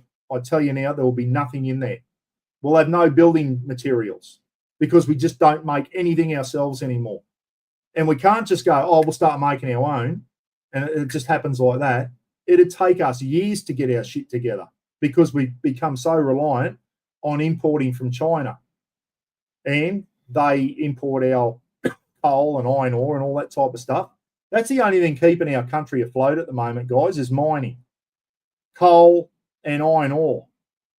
The left want to get rid of coal. It's what brings the money into our country. There are still countries out there that need coal. India, China, and there's other ones out there. And if we stop exporting that, well, then we're only going to rely on iron ore. It's absolute bullshit. So I just hope Trump doesn't poke his nose in between us and China. We need to keep a good relationship with China. And if we sit there and think, oh, we're going to go to war with them in a couple of years, we'll get our asses kicked. We need to keep a good relationship with China, keep the exports going. And if China and America having a bit of a stoush, we try and be the middleman and try and be the bloke in the middle of a fight. Oh, crew, be the bloke in the middle of the fight going, hey, boys, settle down. No punches. You always have the good guy in the middle trying to bloody keep everyone at arm's distance. And I think that's what Australia need to be. We need to be the good guy and try and bloody be mates with everyone. And we always used to be. We always used to be good mates. Everyone saw the Aussies as good mates. And then I like to think we're still like that. And it doesn't mean because we're good mates with Americans, doesn't mean we need to be enemy with China either. We need to maintain a good relationship with China and Indonesia and Malaysia and all the other Asian countries. Us in New Zealand, we're down here by ourselves, surrounded by Asia. We've got to keep them on side, everyone. We can't bloody go poking the bear or we're going to get bitten on the arse. So, anyway, be interesting to see. It's been what's he been in, 3 weeks now? It's been an interesting 3 weeks. It really has. One thing I do like, he's a lot more approachable with the media. Like he's really with the media before, unless it was Fox News, he'd just be rude to them. Whereas now it's like he's really wanting the media to bloody ask him questions and that he's really trying to get his points across, which is fantastic. In the briefing the other day, it wasn't just CBC and NBC and bloody the ABC and all the big networks. He had YouTubers.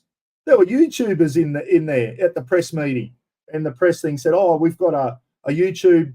They must do like a YouTube news thing on America." So he's got, and that's probably Barron's idea, getting YouTubers and YouTube channels that do news and all that. So it's not just the big companies and that coming in. He's doing some good stuff, guys. He said a few things that I think people are going, "Oh, what's he on here?" Like the Gaza thing. Everyone's just Mike and Kevin. That the rest of the world's just sitting back on the Gaza thing, boys, going, "Oh, this ain't this one." We agree with a lot of the stuff Trump's doing. The Gaza thing, that's not an option. Is he saying that to try and make something else happen? I don't know. You can't just ask 2 million Gazans, Palestinians, just to leave their home so that America can come in and build condominiums and turn it into like a Gold Coast. And then they go, "Oh, no, you're not coming back in here. It's not this is where it'll go. Palestine's not a recognised country. You ain't coming back in." So I don't blame the Palestinians for not trusting, but they need to get Hamas out of there. Hamas cannot be part of Palestine. They need to go. How, I don't know. Can't just keep bombing that place until they're all gone. There's still a lot of them there. Did you see the hostage exchange the other day? They're all dressed up like Ninja Turtles with their headbands on and their AK-47s. They've come out of the woodwork. There's still a lot of them there. Israel got rid of a lot of them, but there's still a lot of them there. And until they get rid of those assholes, nothing's going to work in that over there.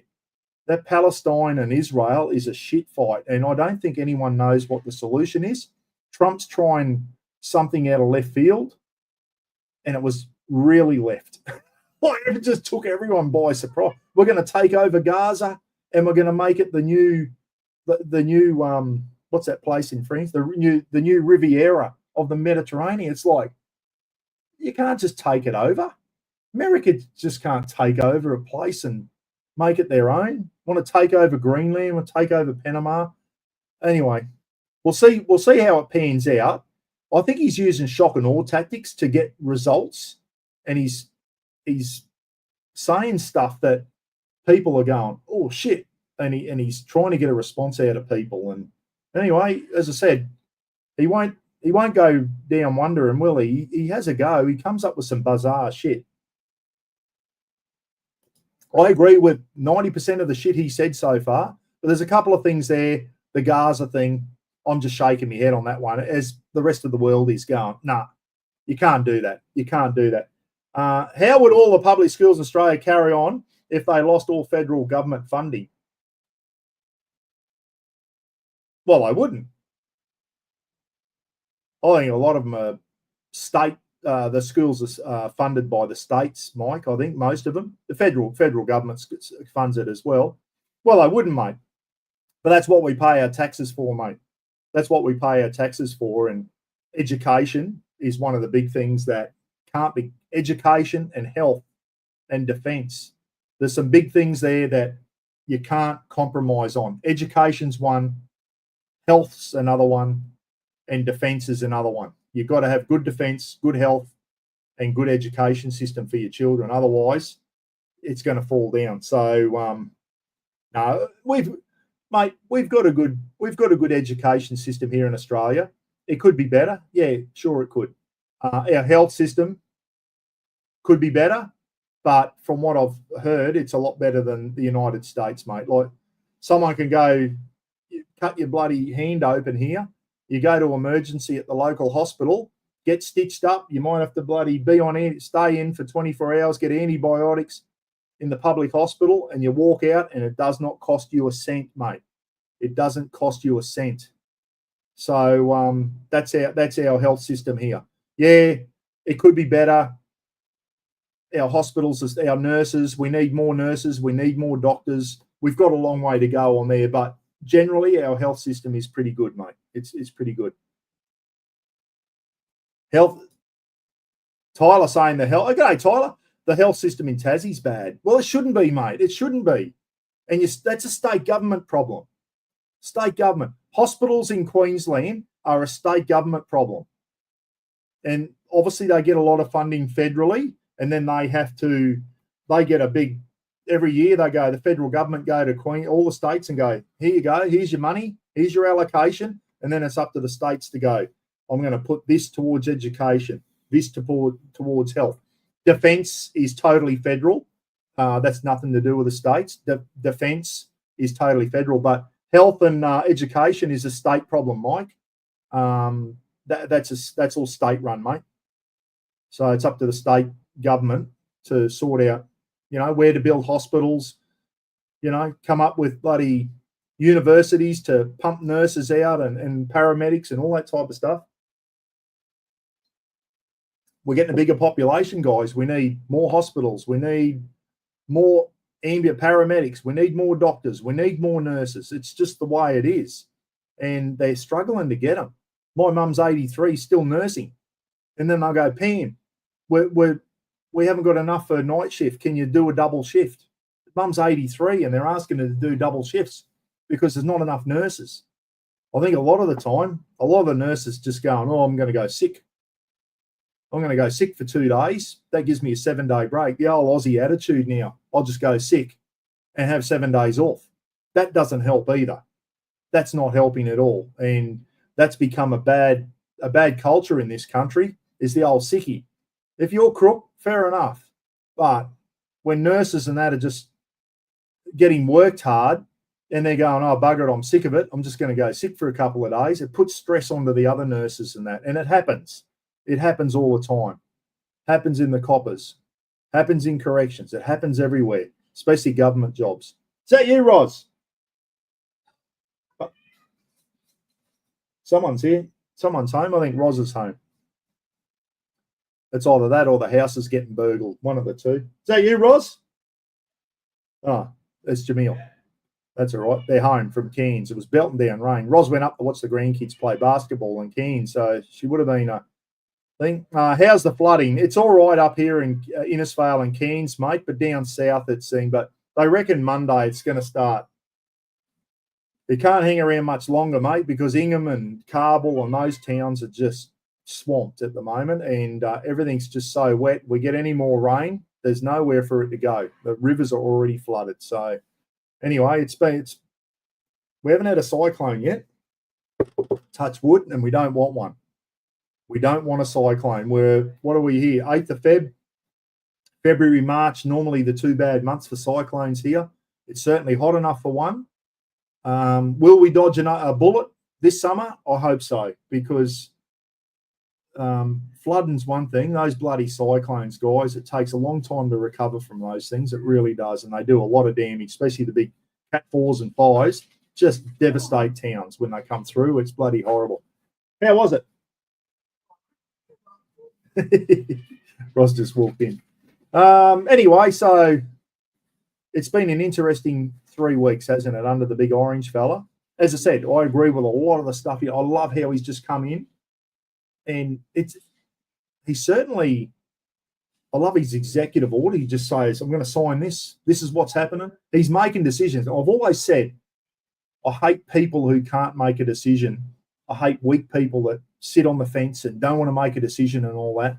Well, guess what? He's come in all guns blazing and he's signing executive orders and he's going, this is going to be done. That's going to be done. And he's a strong leader. And I think the rest of the Western world is starting to think, I wish we had a strong leader like that. Our Prime Minister's weak as piss. The Canadians are saying Trudeau is weak as piss. The British Prime Minister at the moment is as weak as piss. The Kiwis' Prime Minister's as weak as piss from what I've heard. Trumpy started something, and I think the rest of the world's starting to see things stiffen up. I just hope he doesn't do too much more crazy stuff where people just go, what are you on, mate? What are you doing? Like the Gaza thing. A lot of Australians don't agree with that.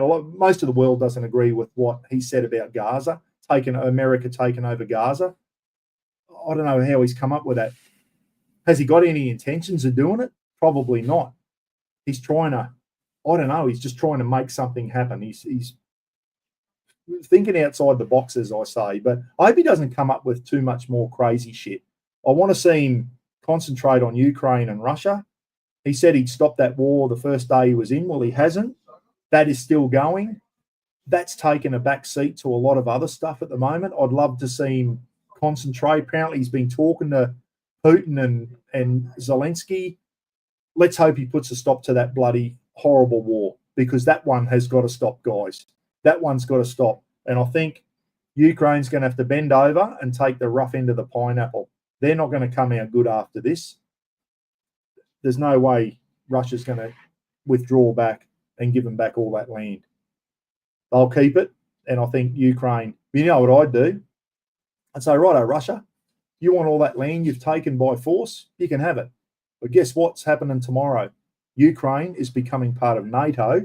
And if you take 1 more metre of land, you will have the rest of NATO to deal with, and it will be war. Let's see. That's what I'd be doing if I was Trump. So you don't want to get out? You don't want to go back? All right, you have all that land. Ukraine, give them that land that they've taken by force, Crimea and those other 4 bloody provinces or whatever they're called, and then say to Putin, guess what's happening tomorrow, mate? Ukraine's becoming part of NATO. Set foot across that river and it's on. That's what I'd be doing if I was Trump. Let's see what happens. Let's see what plays out. Yeah, here we go. Something about Queensland Health. Camp and Oz. Queensland Health is just all red tape and about, I know, and that's the other thing. And this is what Elon Musk is doing up there, guys. He's stamping out a lot of the red tape. He's stamping out wasteful spending. Wasteful spending. They're 36 trillion in the hole. Trump said, go in, and if we're spending money on shit we shouldn't be spending money on, it's going. And that's what they're doing. And I'll tell you what, I agree with them on that. Australia needs to do the same thing. Australia needs to go, someone independent of the politicians needs to go, give me a look at the books. Where'd that $1 million go? Some sex change for this person, gone. That's not happening. That's not happening. That's not happening. That doesn't benefit everyone in the nation. That's of no benefit to the majority of Australians. That's gone. We need to do the same thing here. And that's how you start getting your budget back into surplus. Stop spending your money on camping gear. Like, you know what I mean? There's a time where you go, geez, I'd love a new Forby, $100,000, and then I've got to get another 30 grand and put a bull bar and a winch and that on it. I can't afford this, but I'm going to do it anyway. I'm going to go in the red to look good. And that's what countries are doing now. Do you need it or do you want it? There's a need and a want type thing. So we all do it with camping gear, don't we? We always buy shit we don't really need. I'm guilty of it. I'm sure everyone out there. Hey, put it in the comments. I wish I had a poll here. No, I can't do polls. Put it in the comments. What's the last thing you bought, camping related or 4-wheel drive or boating related, outdoor activity related? Something, the last thing you bought and you really didn't need it. I'm trying to think. Fuller's just gone and bought another 2 camping chairs. He's got 18,000 camping chairs. He's just gone and bought another 2. That guy has got a problem. You on, Fuller? That guy has got a problem, guys. He is addicted to buying camping gear, and I'm not far behind him, I must admit. He's gone and bought 2 new camping chairs. I think, Fuller, you're off your chops. But that's what countries have got to do, guys. It's like, yeah, so you go into BCF, boating, camping, fishing for the Yanks, and you go in and you see all this great camping gear and you think, oh, I'd like that. Oh, I'd like that. And then you got to go. You got to ask yourself the serious question, do I need it? And if you need it, get it. If you don't need it, put it on hold. Put it on hold. Don't go and max your credit card out because I know we all do it at times, eh? We all buy shit that we don't really need. We're all guilty of it.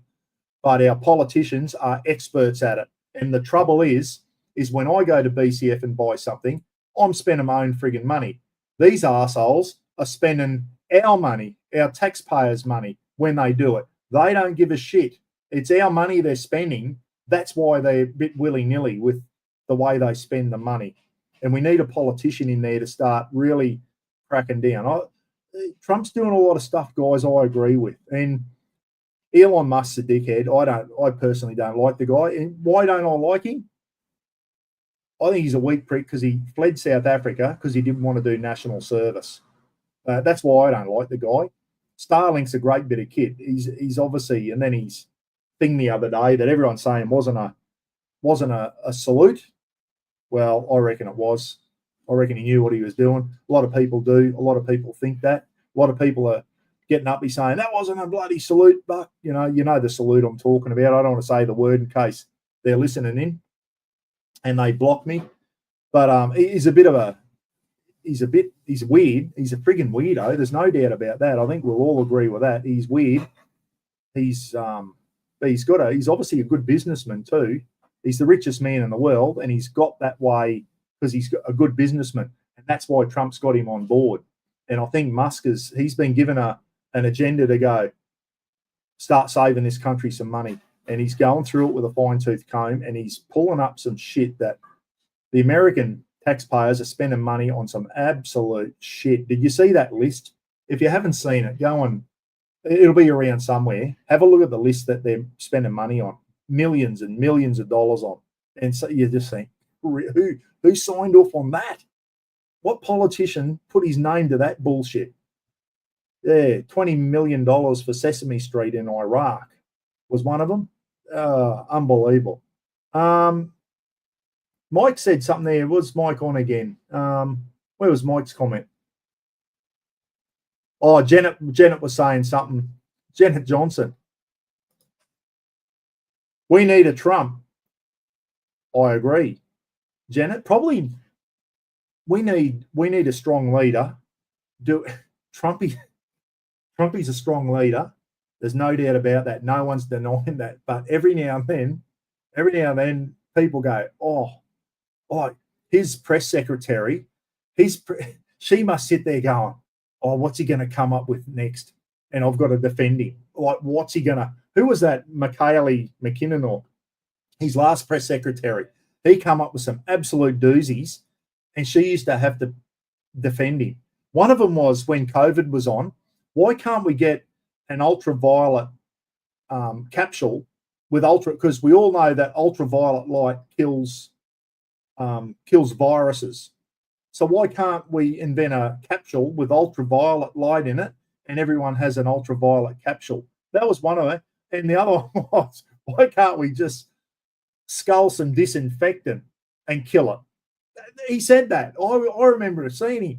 And there was a bloke behind on Trump's talking about ways to kill COVID. And one of them was swallowing an ultraviolet capsule. The other one was something about sculling disinfectant or whatever. And the blokes behind him were going, you could see the look on their face. Were going, he's off his chops. Where'd he come up with?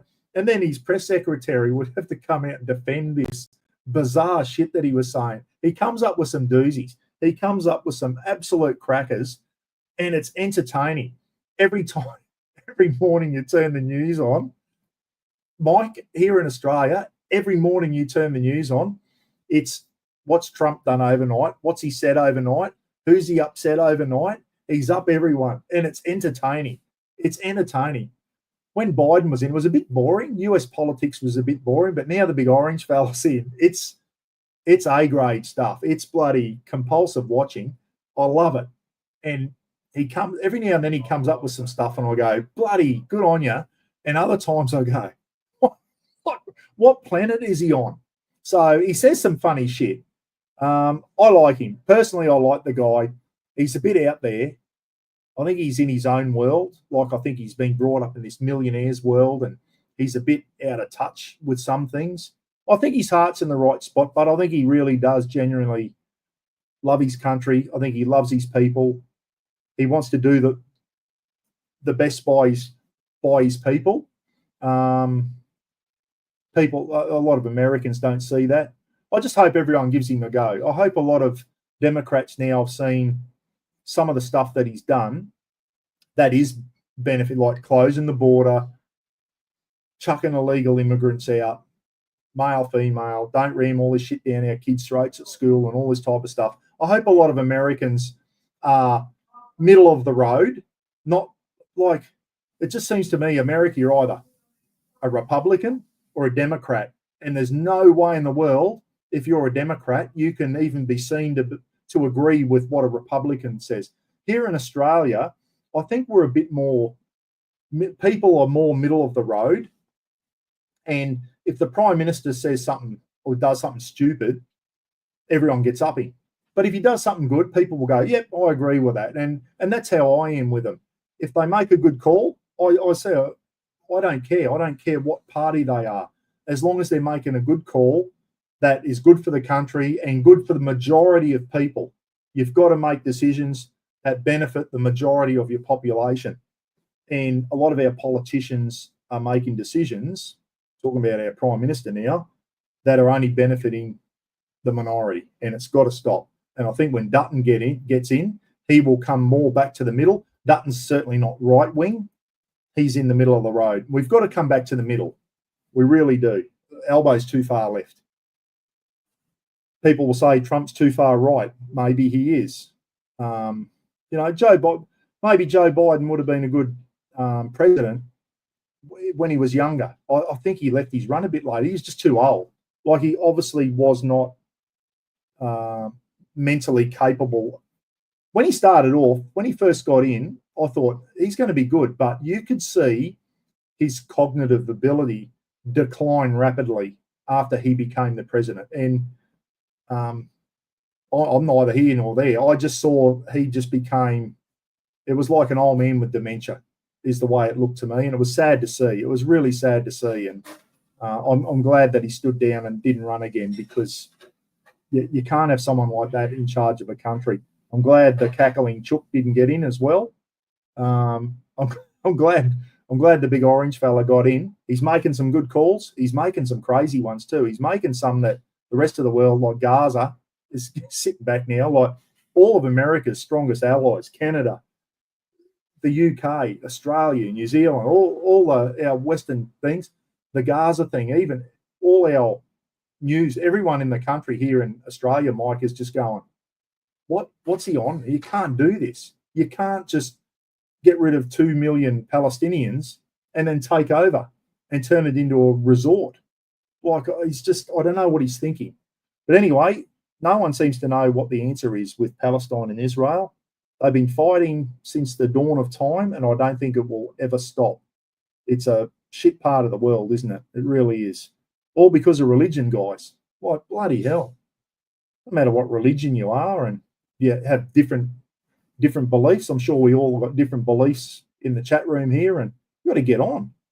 You've got to respect other people's thing. If they start talking shit, you've got to pull them up, I guess. But I don't judge anyone because of what religion they are when I see them, as long as they're a good person. And that's the old saying, isn't it? Just be a good person. Don't be a shit C. Is the old thing we say down here in Australia, Mike. Don't be a shit C. Just be a good person. And I think if the world did that, it'd be a much better place. But anyway, Hordo, how are you, mate? Let's say, before I wrap up, guys, I've been on an hour 48. We'll go for 2 hours, and then I'll call it up. South Africa. Now, that's another country that he mentioned, Craig. South Africa's in deep shit. The white farmers are getting chopped up. Yes, and that's been happening for a while, mate. It's been happening for a while. And he alluded to South Africa the other day, and you know where I think it's coming from. I think Elon Musk's has been in his ear. I've got an itchy nose. I always get an itchy nose when I do a live feed. Why is that? Can anyone Google I'm lying, Rosary. Why does Buck get an itchy nose on live feeds? See what Google says. Elon Musk used to be South African, guys, and we all know South Africa went through apartheid and all that, and segregation of blacks and whites. We all know that that's bullshit. The old days in America and Australia as well. I remember living out in I've said this before, living in a little town called Cunnamulla in West Queensland in the early 70s. Mum and Dad take us to church.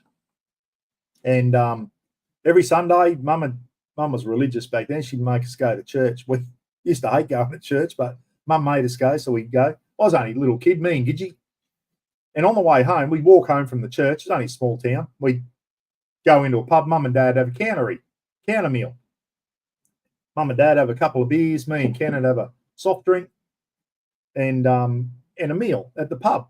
And I remember looking out, and there'd be bars out the back of the pub. And you see these black arms come through, grabbing some grog. And I used to sit there thinking, how come them black people aren't allowed in the pub? You look around and there's only white people in here. Australia had it too, guys. South Africa called it apartheid, or whatever, however you say that word. Well, let me tell you, Australia had it too. It just wasn't called that. And I remember in my time as a kid, 1971, 1972, black fellas weren't allowed in the pub. They had to stay outside.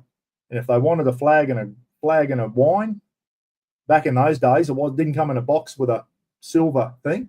It was the old 4-litre flagon, the big bottle. And there'd be a little window, and they'd come up and grab their flagon, and they'd bloody buy it and back down to the river or whatever. They used to live in Cunnamulla had like a shanty town down along the river, corrugated iron huts and all that. It was like a South African shanty town. I remember this, guys. When I was a kid, Dad used to play Santa Claus, go down, give all the Aboriginal kids a present just before Christmas Eve. On the fire truck, Dad would be dressed up as Santa. And I'd be on the fire truck with Dad, helping Dad hand. I was only a young kid myself, primary school, handing toys out to all the Aboriginal kids. And they'd be bloody running beside the fire truck, and we'd be throwing toys out at them. And they were living in corrugated iron huts down by the river. And that's how they lived, guys. Elon Musk's been in Trump's ear and said it's turned 180 the other way. White farmers are getting thrown off their properties. It's been happening for a long time, guys. The racism's turned 180 now. Farmers are being murdered, thrown off their farms. Same thing happened in Rhodesia, Zimbabwe. And it's happening in South Africa now. South Africa used to be a pretty good nation, guys. It's going backwards from all reports. And I think Elon Musk got in Trump's ear, and Trump mentioned South Africa. He said South Africa better start sorting their shit out, or they're going to wear the wrath of the United States as well. So, and he mentioned it when he was going onto the plane the other day. He was talking to the media, and he singled out South Africa and said, start getting your shit together. And he didn't mention why he was going to bring the hammer down on South Africa, but he was alluding, it was the white farmers get thrown off their properties and get murdered and all that. So Musk's been in his ear about South Africa, no doubt about that, and I don't blame it. Got a lot of good Sapper mates. Keithy Surf's on, or he was on. I don't know when Keith last went to South Africa and all that, but apparently it's not a nice place to be anymore, which is a shame. I'm only going off what I'm hearing anyway, but South Africa's been mentioned, and I think a lot of countries at the moment are sitting back going, please don't mention us, please don't mention us. And Albanese, our media is here at our Prime Minister at the moment. What about this? What about this with Trump? What about this? And our Prime Minister, he's purposely not saying too much against Trump because he doesn't. I think he's trying to keep you don't want to poke your head up and get it blown off, because that's what Trump is doing at the moment. Any country that he doesn't agree with, he's pulling them on. And I think we're below the sandbags at the moment with our head down. And I don't think he'll come after us. I think we're a pretty good friend of the United States. I don't think we've done too much to upset him. I just hope he doesn't start putting pressure on us to start wanting to put tariffs on China and all that. We got a free trade agreement with China. We can't afford to do that. Without China, we're rooted, guys, down here. We rely on them heavily for trade. We need to keep the USA. will always be our number one mate, but we need to keep China on side as well. And I think we need to be the good guy in the middle and keep things going, all right? And we don't need to sit there poking China military-wise. We need to keep a strong military, absolutely, but we don't need to poke the bear. You know, if China start threatening Taiwan or whatever, we need to make our point and say we don't agree with it. We're with America on this one, but we don't need to start poking the bear like ScoMo and all them were doing. And when Peter Dutton was the defence minister, I think he was doing a good job of poking the bear. And when he becomes Prime Minister, he needs to be very, very careful of doing that, because the ADF couldn't peel the skin off a custard at the moment. It's in poor shape, guys, and that's no thing against anyone serving. We've still got our soldiers and sailors and airmen are top class, but it's just we're too small. We don't have enough equipment, and we've got to be careful who we pick a fight with. We could they could put their teeth down our throat, if you know what I mean. You go into a fight and you think, I'll do this bloke here, and next thing he puts about 3 on your beak, and next thing you go, that was a bad idea picking a fight with that bloke. He was way better than me, and Australia needs to do the same with China. Need to bloody be careful. Itchy nose happens at the Lynn, at the dentist. You always get an itchy nose at the dentist as well. What are we at? 1:56. I've got 3.5 minutes to go. We'll wrap up. We'll say goodbye to everyone. This one's been a bit of an unusual one, guys. Haven't talked camping and all that. We've been talking about some other stuff. I just hope, if there are any Victorians there, if anyone votes for that vile piece of shit, Lydia Thorpe, in the next election, you need to have a good look at yourself.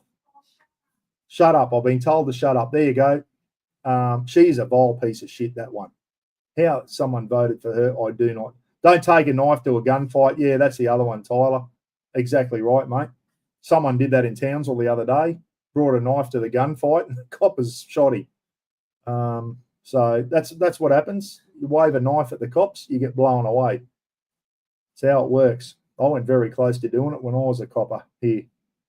It's if people pull a knife on you, it's Gary Glock time, guys. Out she comes. Australia Adventure. G'day, mate. There's a lot of new names on the channel lately, guys, on these live feeds. There's a lot of new names, and it's really good to see. I hope you're enjoying the live feeds. We talk about all sorts of shit on here, guys. I like the ones where we talk about camping and fishing and all that. They're my go-to, but they get a bit repetitive after a while. I thought I'd come on.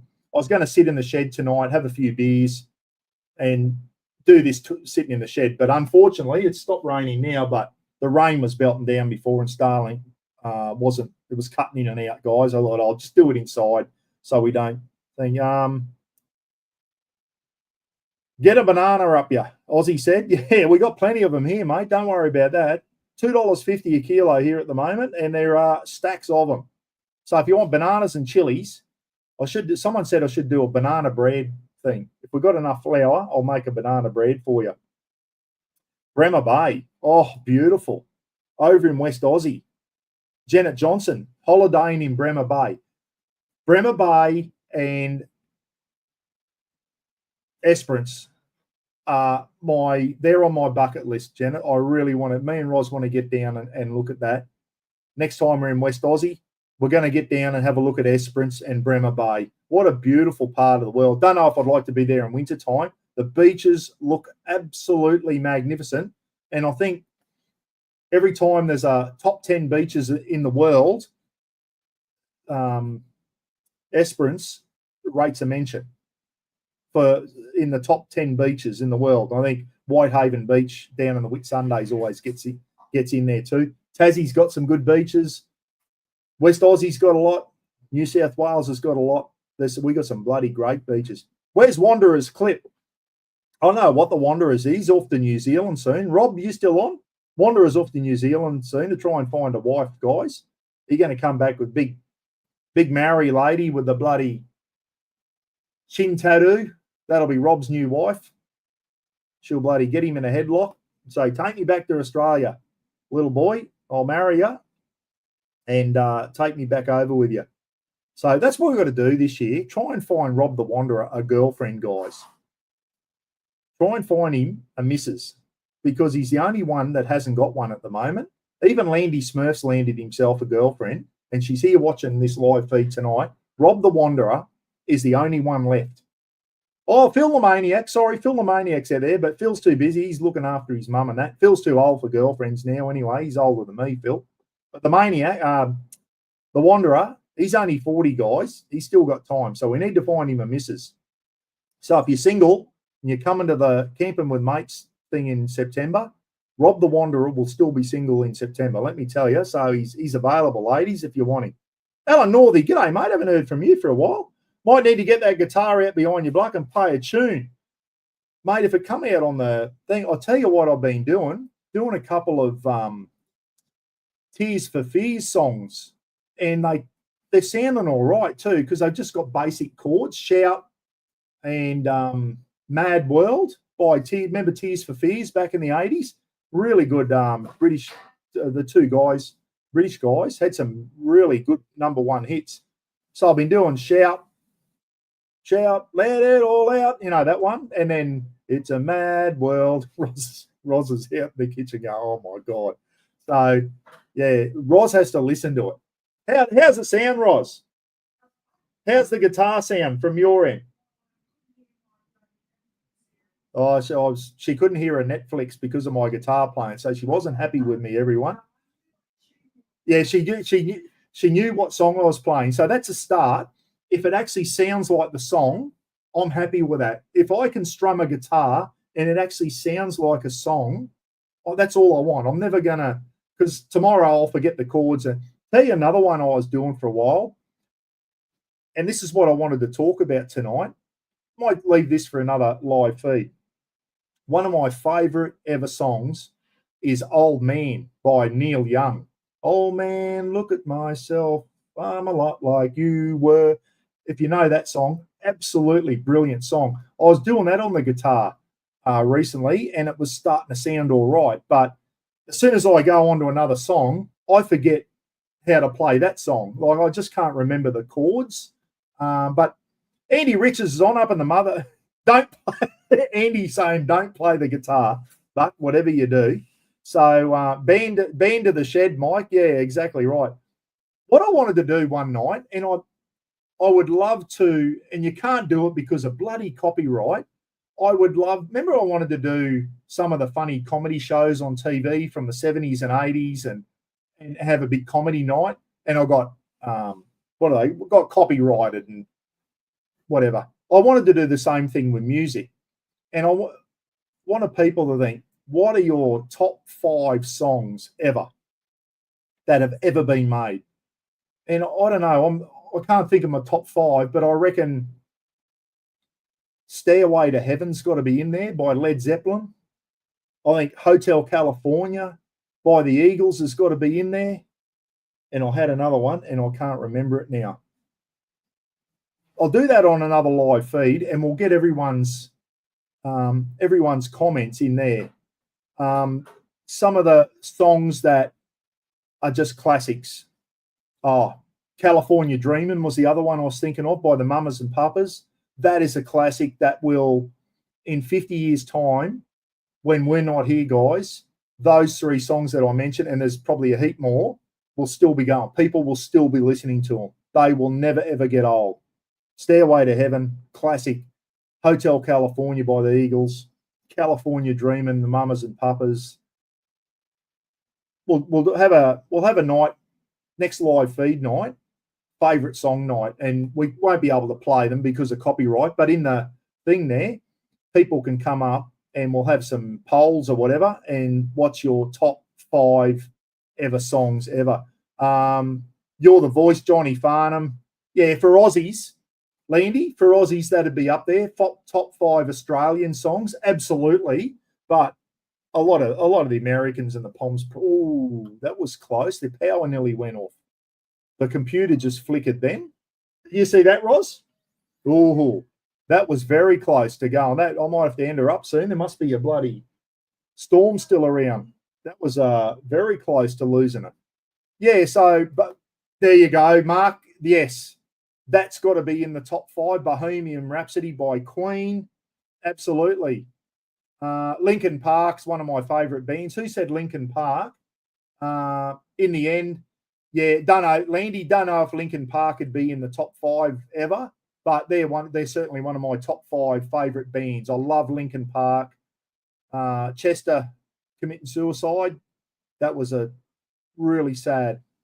That was really sad. Another one of my favourite bands was the Cranberries. Dolores O'Riordan bloody died from prescription pill overdose. Bohemian Rhapsody. That's got to be there. Lukey Reed, 2 hours is up. Get off. Thank you. The new Mr. P telling me to get off. So anyway, that'll be for another live feed. Start having to think about your favourite songs and your top 5 ever songs.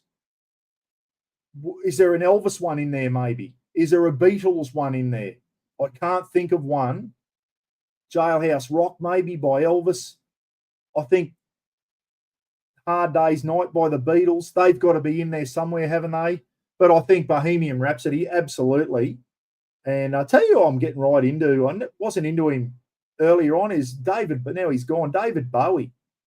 Getting right into Bowie's music, eh? He's got some weird stuff, but he had some good ones as well. Yeah, Mr. P Jr. is up me, Lukey Reed. Anyway, guys, how about buddy? Andy Riches, the Arctic Monkeys. How about them, mate? I think they're from Yorkshire. The Arctic Monkeys. Do I look good on the dance floor? Would that be top 5 material? I didn't mind that song, actually, by the Arctic Monkeys. ACD, no. You know what, Aussie? I am a massive AC/DC fan, mate. Thunderstruck is my least favourite song that AC/DC ever did. I know everyone's saying it's their best ever. I hate it. No, I don't hate it. It's my least favourite AC/DC song. I reckon that their older stuff, the Jailbreak and TNT and all that type of stuff, some of AC/DC's older stuff, that's the AC/DC I like, mate. But never got into Thunderstruck. Never really. I know it's one of their biggest ever songs. I reckon they got lots better songs than Thunderstruck. Linger, yeah, absolutely. Who said that? Marky, have you seen the cover of Linger that was originally done by the Cranberries? I'll tell you now, there's 2 covers of that song on the internet, Mark. Write it down, mate, and let me know what you reckon. And one of them is from a bloke, Mike Mace, M-A-S-S-E. Mike Mace. He's an American.